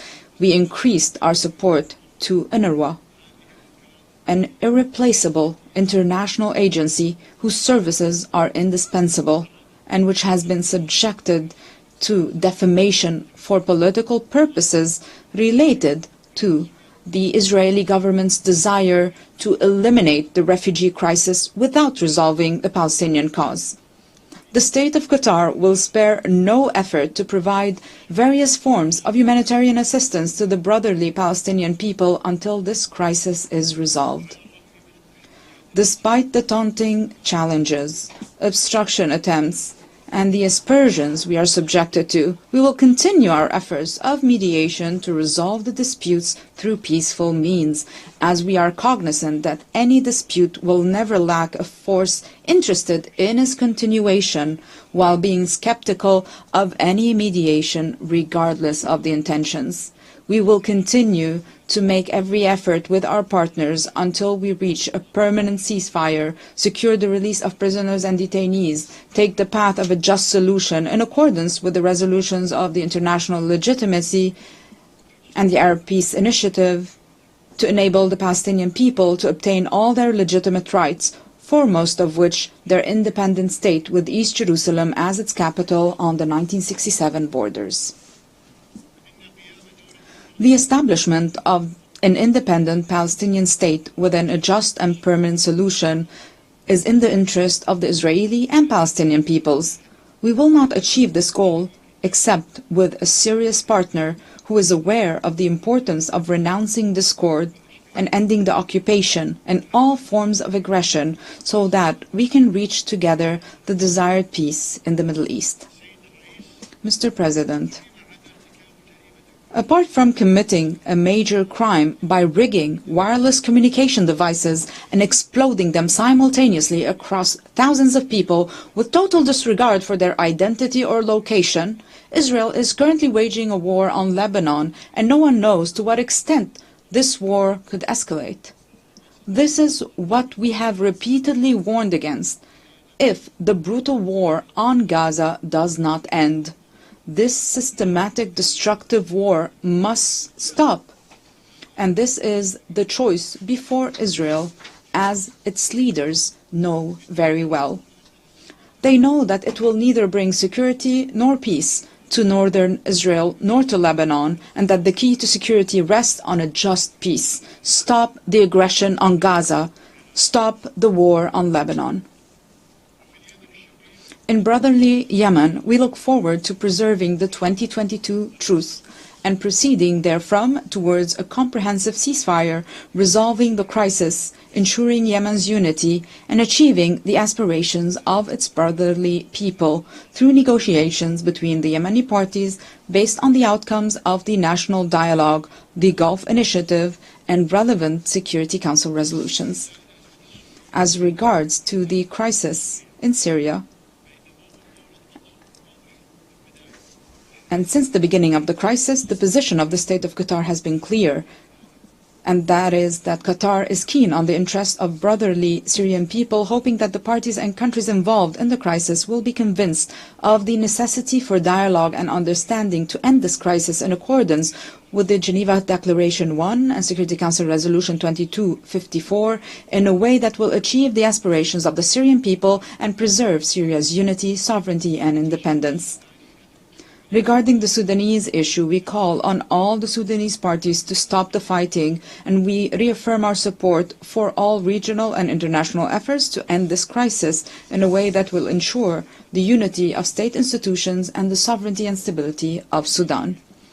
In Libya, we support the political trajectory and the implementation of Security Council resolutions, and we urge all parties to recourse to dialogue and overcome differences in order to complete the comprehensive national reconciliation, preserve the progress and gains achieved on the security, political, and economic tracks, and unify state institutions.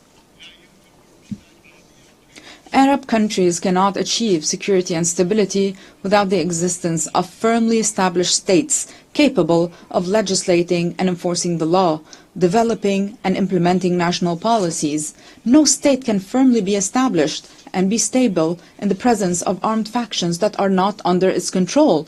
These are self-evident and unquestionable matters. Ladies and gentlemen, the war between Russia and Ukraine has caused great human suffering and left repercussions on Europe and the world. We reiterate our call on all parties to implement the provisions of the Charter of the United Nations and the rules of international law to seek to find a peaceful solution as the only possible solution. In this context, and based on our firm belief in the principle of peaceful settlement of disputes, we have made a tangible contribution over the past year as Qatari mediation led to prisoner swap between the United States and Venezuela. And dozens of Ukrainian children were reunited with their families after being separated by the war. Finally, we affirm that the State of Qatar will spare no effort in working with its international partners and the United Nations to firmly consolidate the pillars of peace, security, sustainable development, human rights, and the rule of law at all levels, and to address global challenges in order to achieve a better future for all. Thank you, and may the peace, mercy, and blessings of God be upon you.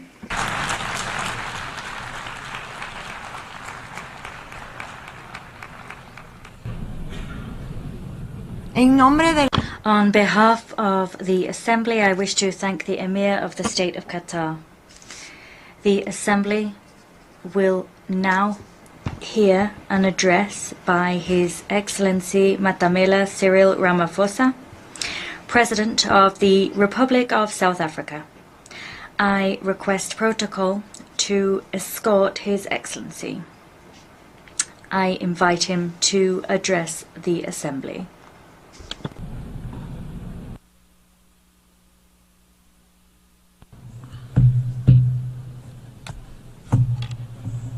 Thank you, Your Excellency,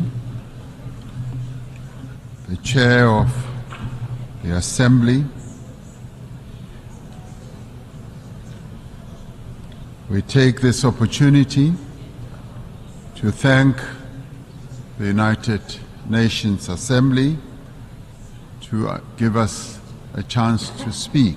30 years ago, South Africa was born as a new nation, equal, united, and free from apartheid. We adopted a new constitution as the birth certificate of our new nation. Our first democratic elections brought the tyranny of apartheid to an end, a system that this General Assembly had declared to be a crime against humanity. In adopting Resolution 2202A in 1966, as later endorsed by the Security Council in 1985, the United Nations was a beacon of hope in our quest for justice. The great wave of solidarity of the peoples of the world, led by the United Nations, turned the tide against apartheid. Today, democracy flourishes in South Africa. We have a progressive constitution, an entrenched human rights culture, and strong institutions.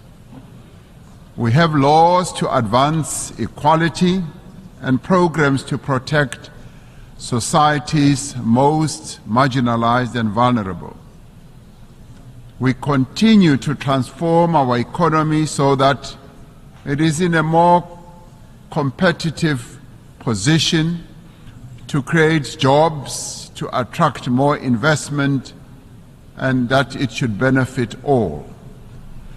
South Africa is a party to global treaties on human rights, gender equality, children's rights, refugee protection, and environmental protection. A few days ago, South Africa also endorsed the pact that charts the course for a better future for global governance and towards the attainment of the Sustainable Development Goals. As signatory to the Paris Agreement, we are contributing our fair share towards the global effort and have a just energy transition plan to guide our carbon journey and climate resilient development. Through the African Union, we are working to advance Agenda 2063. We are involved in mediation and conflict resolution across our continent and actively contribute to peacekeeping missions. Our political culture has evolved and it continues to mature. We have just held our 7th free and fair general elections since our democracy, paving the way for the formation of the Government of National Unity. 10 political parties have coalesced around a common agenda for economic growth, job creation, poverty eradication, and sustainable development. South Africa is in a new era, an era of great promise. In what some have called our second miracle, South Africans of all races have rallied behind the government of national unity. We are making headway in resolving some of our most pressing challenges. Our economy has started to improve, and investor confidence is on the rise. Our country's prospects look bright, and we look to the future with great hope. The South African story bears witness to the enduring role of the United Nations in global matters. In supporting our struggle, the United Nations affirmed the principles of the UN Charter, the fundamental human rights, the dignity and worth of every person, and the equal rights of nations, large and small. It affirmed the aspiration contained in the Universal Declaration of Rights that we should strive for a world free of barbarous acts that outrage the conscience of humankind. Genocide was declared to be a stain on the conscience of the world, and the world community took a stand against genocide. Apartheid was declared a crime against humanity and a stain on the conscience of the world. The United Nations took a stand against apartheid. These were seen as crimes against humanity then, and they continue to be crimes against humanity now. It has been 11 months since the Hamas attack that killed 1,200 people and where hostages were taken. As South Africa, we have condemned this attack. In response, Israel embarked on an act of collective punishment in its assault on the people of Gaza. The torment of the people of Gaza continues unabated. More than 41,000 Palestinians have been killed. Homes, hospitals, churches, mosques, and schools lie destroyed. Famine and disease stalk the streets of Gaza. This cannot but shock our collective humanity. The violence the Palestinian people are being subjected to is a grim continuation of more than half a century of apartheid that has been perpetrated against Palestinians by Israel. We South Africans know what apartheid looks like. We lived through apartheid. We suffered and died under apartheid. We will not remain silent and watch as apartheid is perpetrated against others.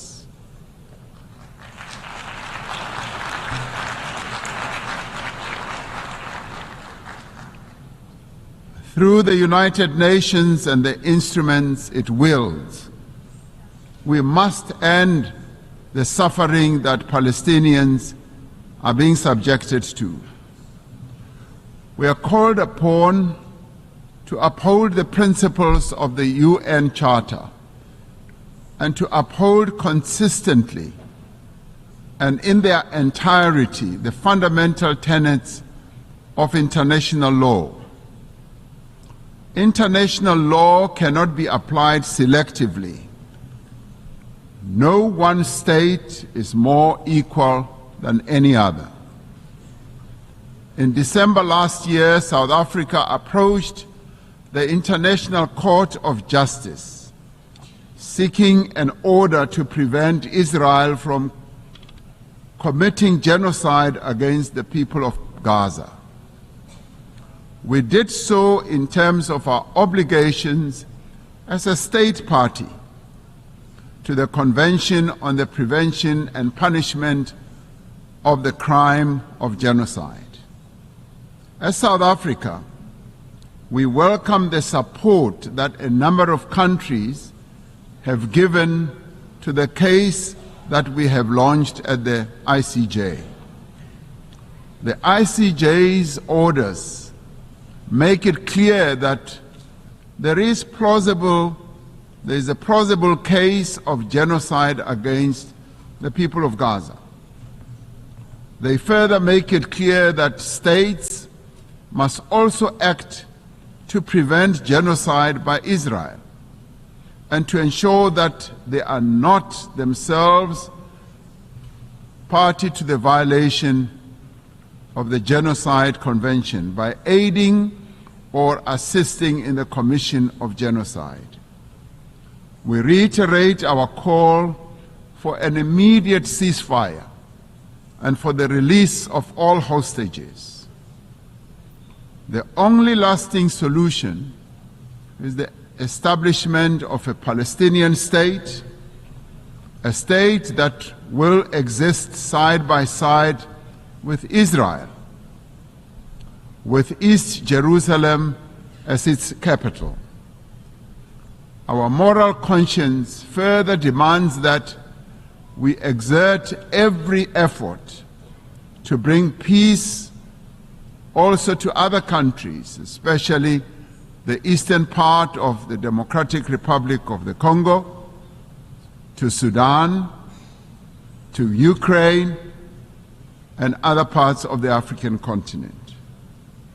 We must realize the aspirations of the people of Western Sahara to self-determination. Achieving and maintaining peace and security requires the collective will of the community of nations gathered here. It requires that the UN Security Council should be a more representative body and inclusive. 78 years since its formation, the structure of the United Nations Security Council remains largely unchanged.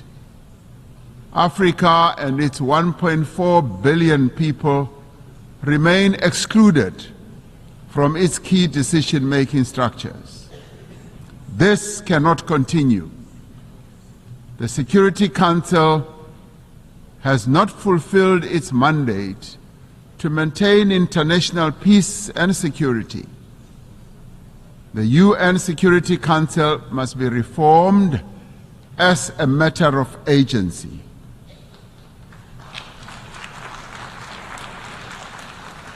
We would like to see the Security Council being more inclusive so that the voices of all nations can be heard and be considered. It cannot remain an exclusive club of just 5 nations to the exclusion of the many nations in the world.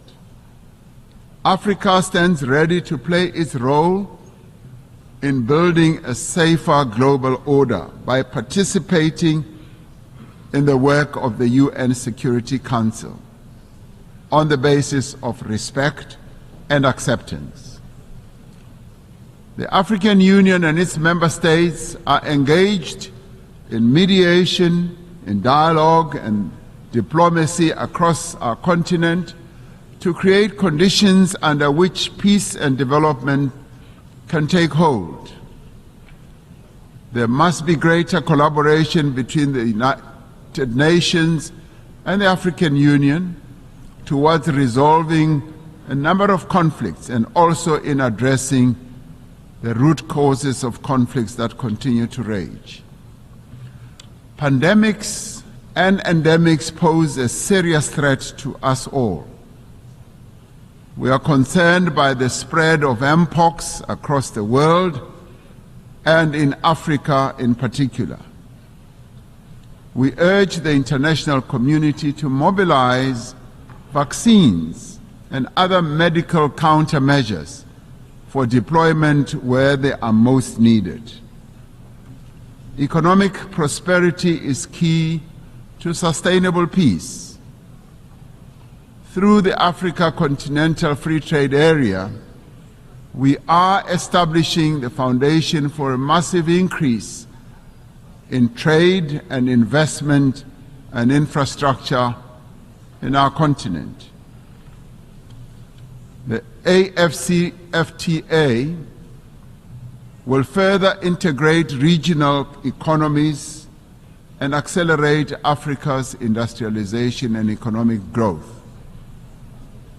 The climate crisis is now a full-blown climate emergency in the world. It impacts very devastatingly to both countries and citizens of many countries. Extreme weather, such as flooding, fires, and droughts, are becoming wreaking havoc on societies, economies, and the livelihoods of ordinary people. Despite being least responsible for climate change, developing economy countries, and particularly African countries, are bearing the brunt of what they did not create and are in the front line. As South Africa, we remain committed to contributing our fair share to reduce global emissions, guided by the principle of common but differentiated responsibilities and respective capabilities. We have adaptation and mitigation programs and policies in place and have passed a climate change law to further support our emissions reduction targets. It is essential that climate actions do not deepen global inequality or stifle the developmental aspirations of the Global South. The industrialized nations are not honoring their climate commitments, and we repeat the call for predictable and sustainable financing for climate action. We must operationalize the agreed-upon climate financing and capacity-building instruments to advance mitigation and adaptation. Pursuing sustainable development necessitates that those with greater means should support those who lack them. The world faces annual financing gap of some $4 trillion to achieve sustainable development. We call on better resourced countries to scale up their levels of support to developing economy countries. Debt is the millstone around the neck of many developing economy countries, stifling their potential and development. Debt servicing is robbing a number of countries of much-needed funds to support health, education, and social spending. South Africa endorses the United Nations Secretary General's call for the reform of the global financial architecture to enable developing economy countries to lift themselves out of the quicksand of debt. We must commit to systems for financing development that are more accessible, agile, and equitable. In 2025, South Africa will assume the presidency of the G20. We will use this important role to advocate for the peoples of Africa and all of the Global South, for their development and advancement. South Africa welcomes the adoption of the Pact for the Future and congratulates our sister country Namibia, as well as for the Federal Republic of Germany for having ably steered the United Nations towards the adoption of the resolution in this regard.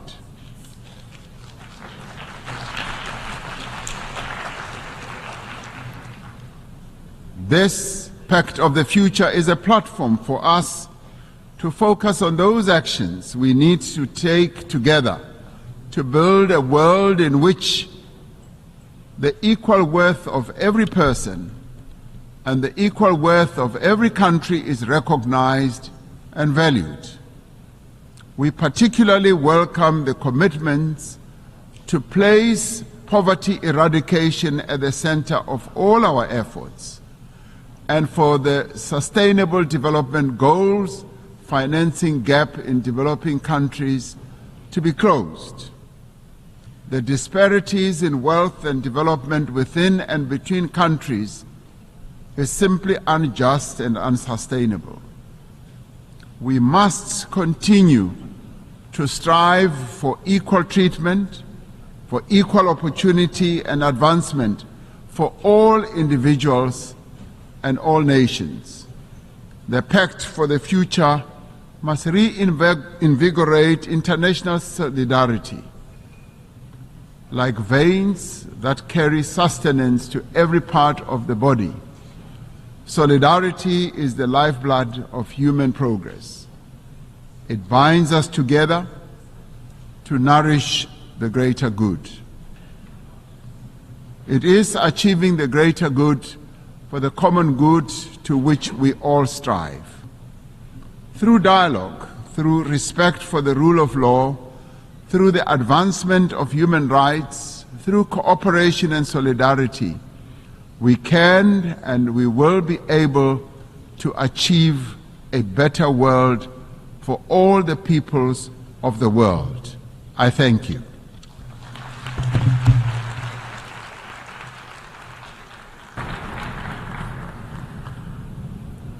Agradezco. On behalf of the Assembly, I wish to thank the President of the Republic of South Africa. The Assembly will now hear an address by His Excellency Mohamed Muizu, President of the Republic of Maldives. I request protocol to escort His Excellency and invite him to address the Assembly.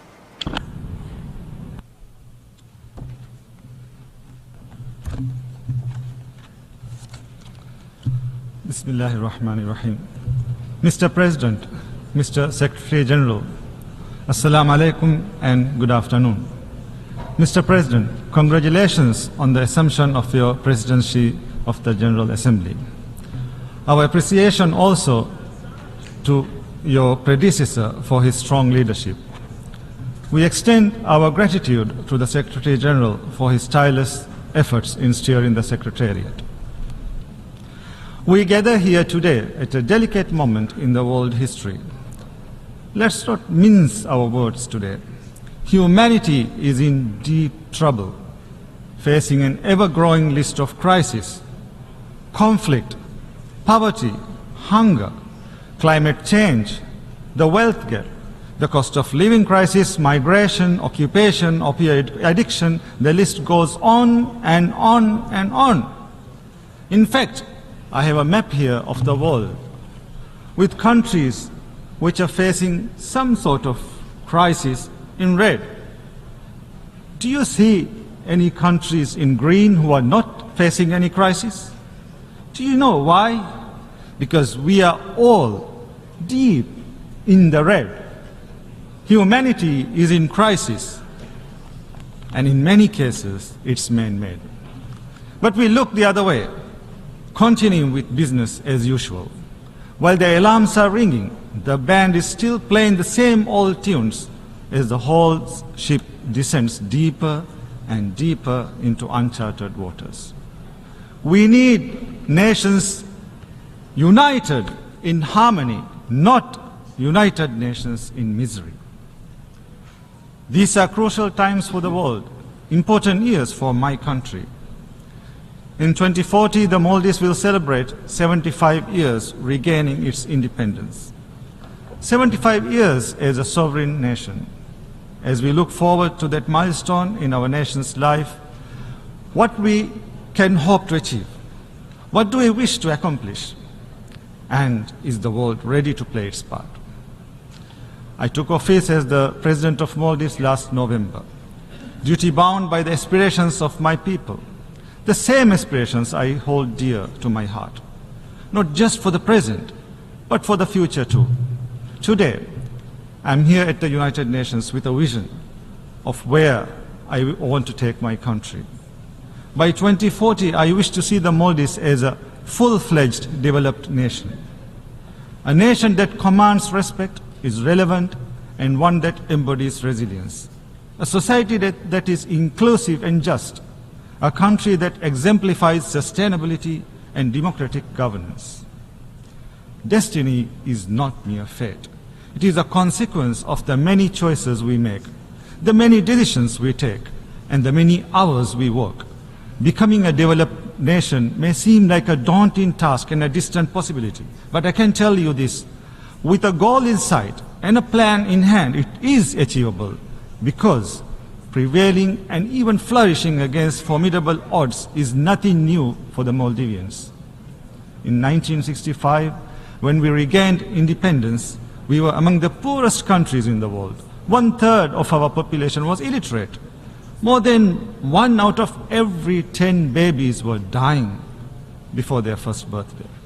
We had no industries, barely any exports, and even fewer prospects. And in just 5 decades, we have reached upper middle income status, a feat we are incredibly proud of. I believe the Maldives can become a developed country by investing in the country's productive capacity and increasing its productivity, by transforming our economy into one that is fully digitized and driven by artificial intelligence, and most importantly, by leveraging the natural beauty and marine resource of our country. Boosting productivity will be the key to economic transformation. This we will do by reforming and strengthening our institutions, increasing our state capacity, and leveraging the private sector.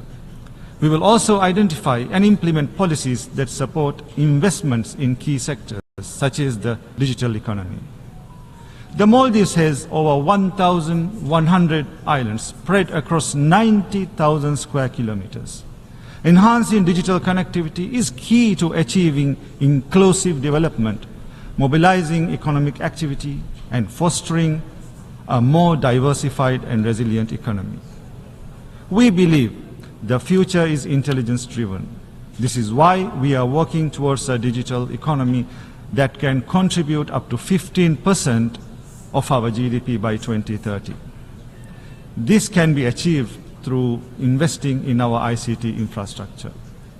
We are using and expanding artificial intelligence systems to deliver essential services such as healthcare, education, and social welfare. We are also delving into cutting-edge applications of 5G technology, using drones for medical supplies, delivery and implementing smart road systems, and using AI-enhanced technology for erosion detection and environmental monitoring. The transformation can be sustainable only if we transform our education and financial systems. We need to invest in digital literacy from a young age, to build a generation that can use artificial intelligence to enhance public service delivery, build new products, and successfully compete in the global digital economy. We need to bridge the digital divide within the country, including through improving data collection and utilization. We need to strengthen the regulatory frameworks, strengthening existing institutions, cultivating startup ecosystems, and providing the impetus for the future we envision. Becoming a developed country will also require fostering new industries. This is why we are also working on building a robust financial sector in the Maldives. With this in mind, in May this year, I set up the Development Bank of Maldives with a focus on improving and investing in economic diversification.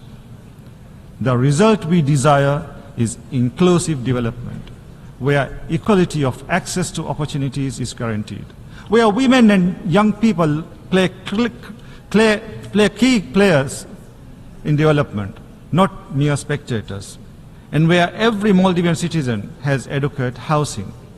To support objectives, my government has launched $6.5 million loan facility. It's specifically for women entrepreneurs, of which 25% is allocated to those with disabilities.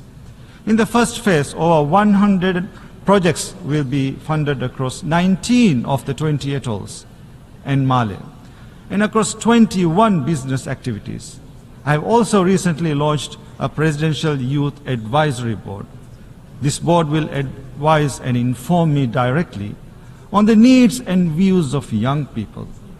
Inclusivity is at the heart of one of the most ambitious large-scale urban development projects in the country's history, Ras Male. This is my promise to the Maldivian people, a solution to alleviate the long-term housing crisis, an urban oasis where citizens can fully participate in all aspects of city life. Ras Male will utilize modular housing, leverage a state-of-the-art transportation system that is accessible to all. It will be developed as a climate-resilient and safe island. Tourism drives the Maldivian economy. My vision is to expand the tourism sector further. This means building complementary industries centered around innovation and creativity. This means more sustainable and construction practices emphasizing on green and sustainable tourism. We are also expanding our main international airport, our air connectivity, and the fleet of our national airline. These steps will support the expansion of the tourism sector and at the same time generate more revenue for the country. But tourism is also highly vulnerable to external shocks, conflicts, calamities, and causes beyond our control, can and have had far-reaching critical implications in the past. We need the international system to anticipate and address these threats. Threats such as armed conflicts, terrorism, violent extremism, transnational organized crime, climate change, ocean degradation, crimes that transcend national borders. Part of addressing these threats is to safeguard and protect people's fundamental rights. In 2015, the world came together to endorse humanity's fundamental rights by committing to the Sustainable Development Goals, or SDGs. But 6 years to the SDGs deadline, we are only on track in less than a fifth of those targets. In June, this organization, the UN, issued a report saying the world is failing to deliver on Sustainable Development Goals. This week, we agreed on a pact for the future. But do we want this document, the pact, to go the same way as this one, the 2015 SDG commitments? I'm sorry, but we can't keep doing this. We can't keep meeting, talking, pledging, but not doing. We don't want these days to come back to haunt us. The days when we had a chance but not a will. We believe the best approach to protecting fundamental rights is to cultivate a culture of respect. This requires support. The Maldives has a good track record of treaty ratification, implementation, and reporting.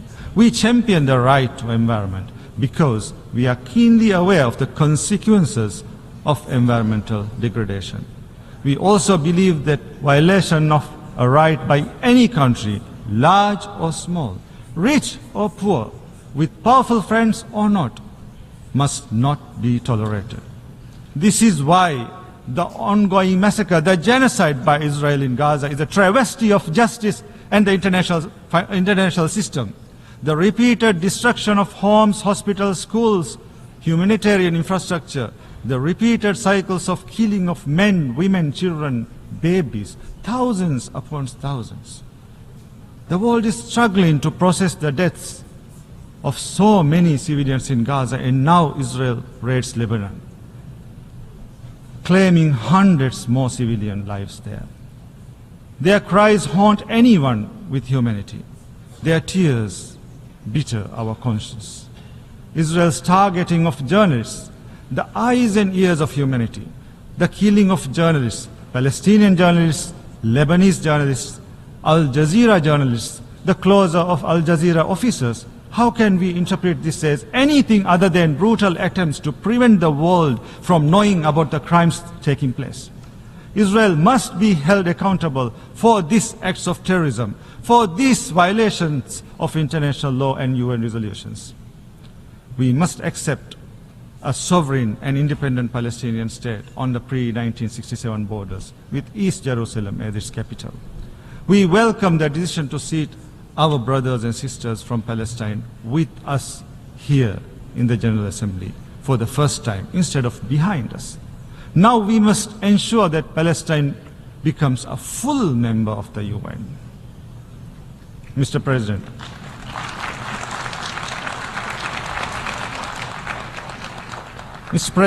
the Maldives is gearing up for an economic transformation that will change lives.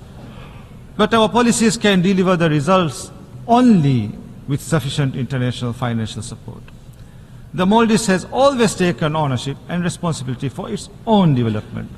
While we have received extensive support towards our development, we urge the multilateral development funds, banks and bilateral donors to view us as your partners, not just as recipients of aid, to stop looking at our inherent vulnerabilities as limitations, to adopt tailor-made approaches which are mutually beneficial, to reduce the cost of borrowing, to make the financial system work for us, not penalize us, to make your terms flexible, your financing less rigid, to make your lending targeted, affordable and responsible.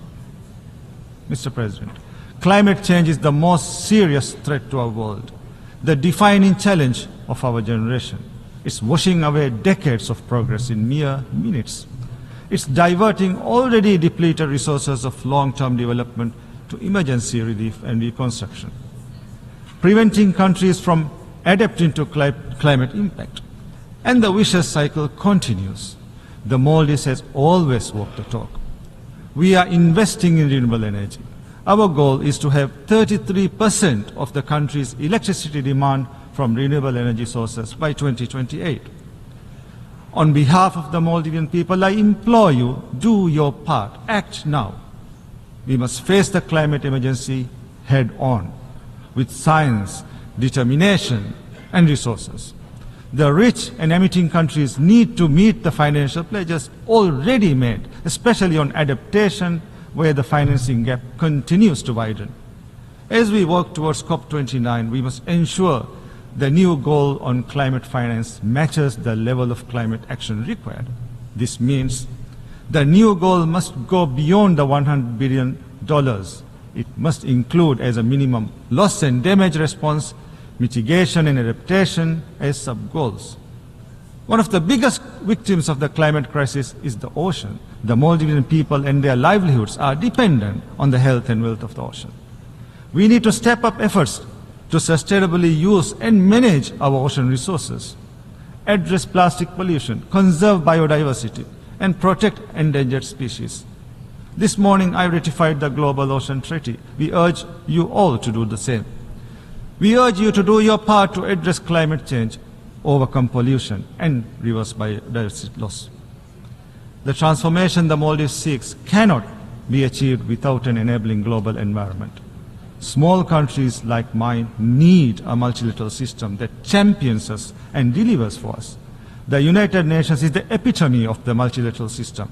It is well positioned to promote sustainable development, to maintain peace and security, to promote and protect human rights, to enforce equality, the rule of law, inclusivity and representativeness. But what we are witnessing is the opposite. Inability to stop climate change and environmental degradation, inability to stop war and genocide, inability to stop exploitation and suffering, inability to stop unequal representation. Hence, the United Nations needs reform and revitalization. It needs to be representative. The Maldives cannot and will not watch and stand idle while the multilateral system fails, because our development, our advancement, and our survival is tethered to the world. That's why the Maldives is seeking to get elected to the Economic and Social Council for the 2027 to 2029 term. We count on your support. If elected, the Maldives will strive to make the UN development system more relevant to our times, continuously recalibrating and adjusting, utilizing the latest science and evidence, listening to the variety of opinions and views. The United Nations must enforce its decisions across the UN system and at local level. The United Nations is only relevant when it makes a real difference in our lives. Mr. President, 59 years ago, the Maldives reached out to the United Nations as its first port in a sea of uncertainty. We came here to this great hall, seeking recognition, seeking a partner. We came to you as a poor and impoverished country, but with a vision of prosperity. A vision which we made great progress with your support.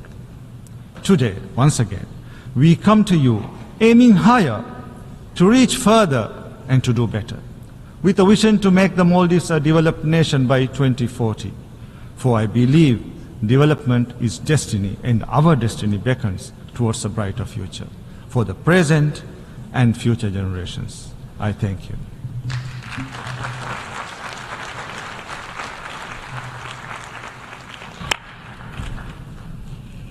En nombre de la Asamblea, agradezco al presidente de la... On behalf of the Assembly, I wish to thank the President of the Republic of Maldives.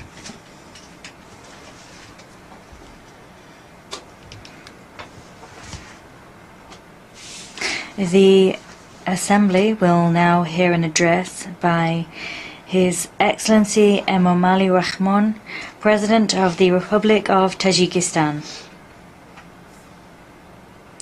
I request protocol to escort His Excellency and invite him to address the Assembly.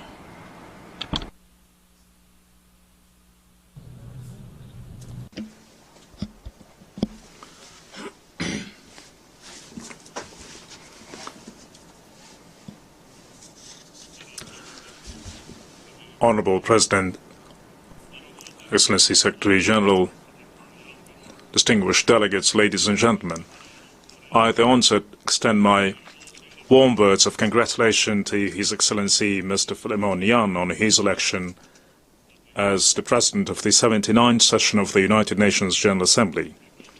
My heartfelt thanks also go out to His Excellency Mr. Dennis Francis in recognition of his fruitful engagement as the President of the 78th session of the United Nations General Assembly.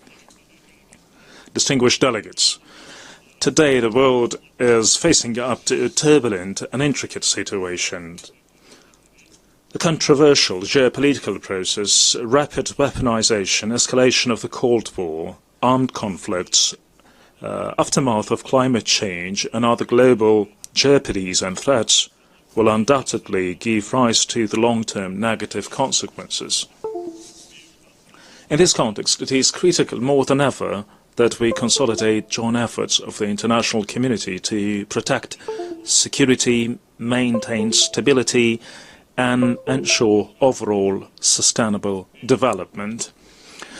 Obviously, we can bring lasting peace, build a harmonious life of mankind and prosperity of countries primarily on the basis of mutual understanding and constructive cooperation.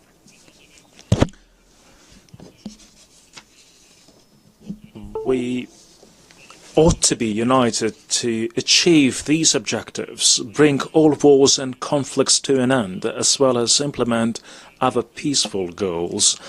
It is high time now to take bold and effective steps forward to strengthen the key role of the United Nations in resolving conflicts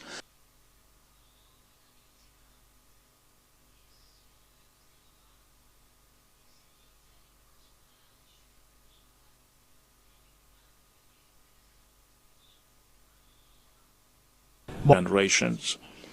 As I've stated time and again, Tajikistan always advocates the solution of all conflicts only through political and diplomatic means. At the same time, I would like to emphasize that the Republic of Tajikistan continues uninterrupted, unwavering support of an implementation of the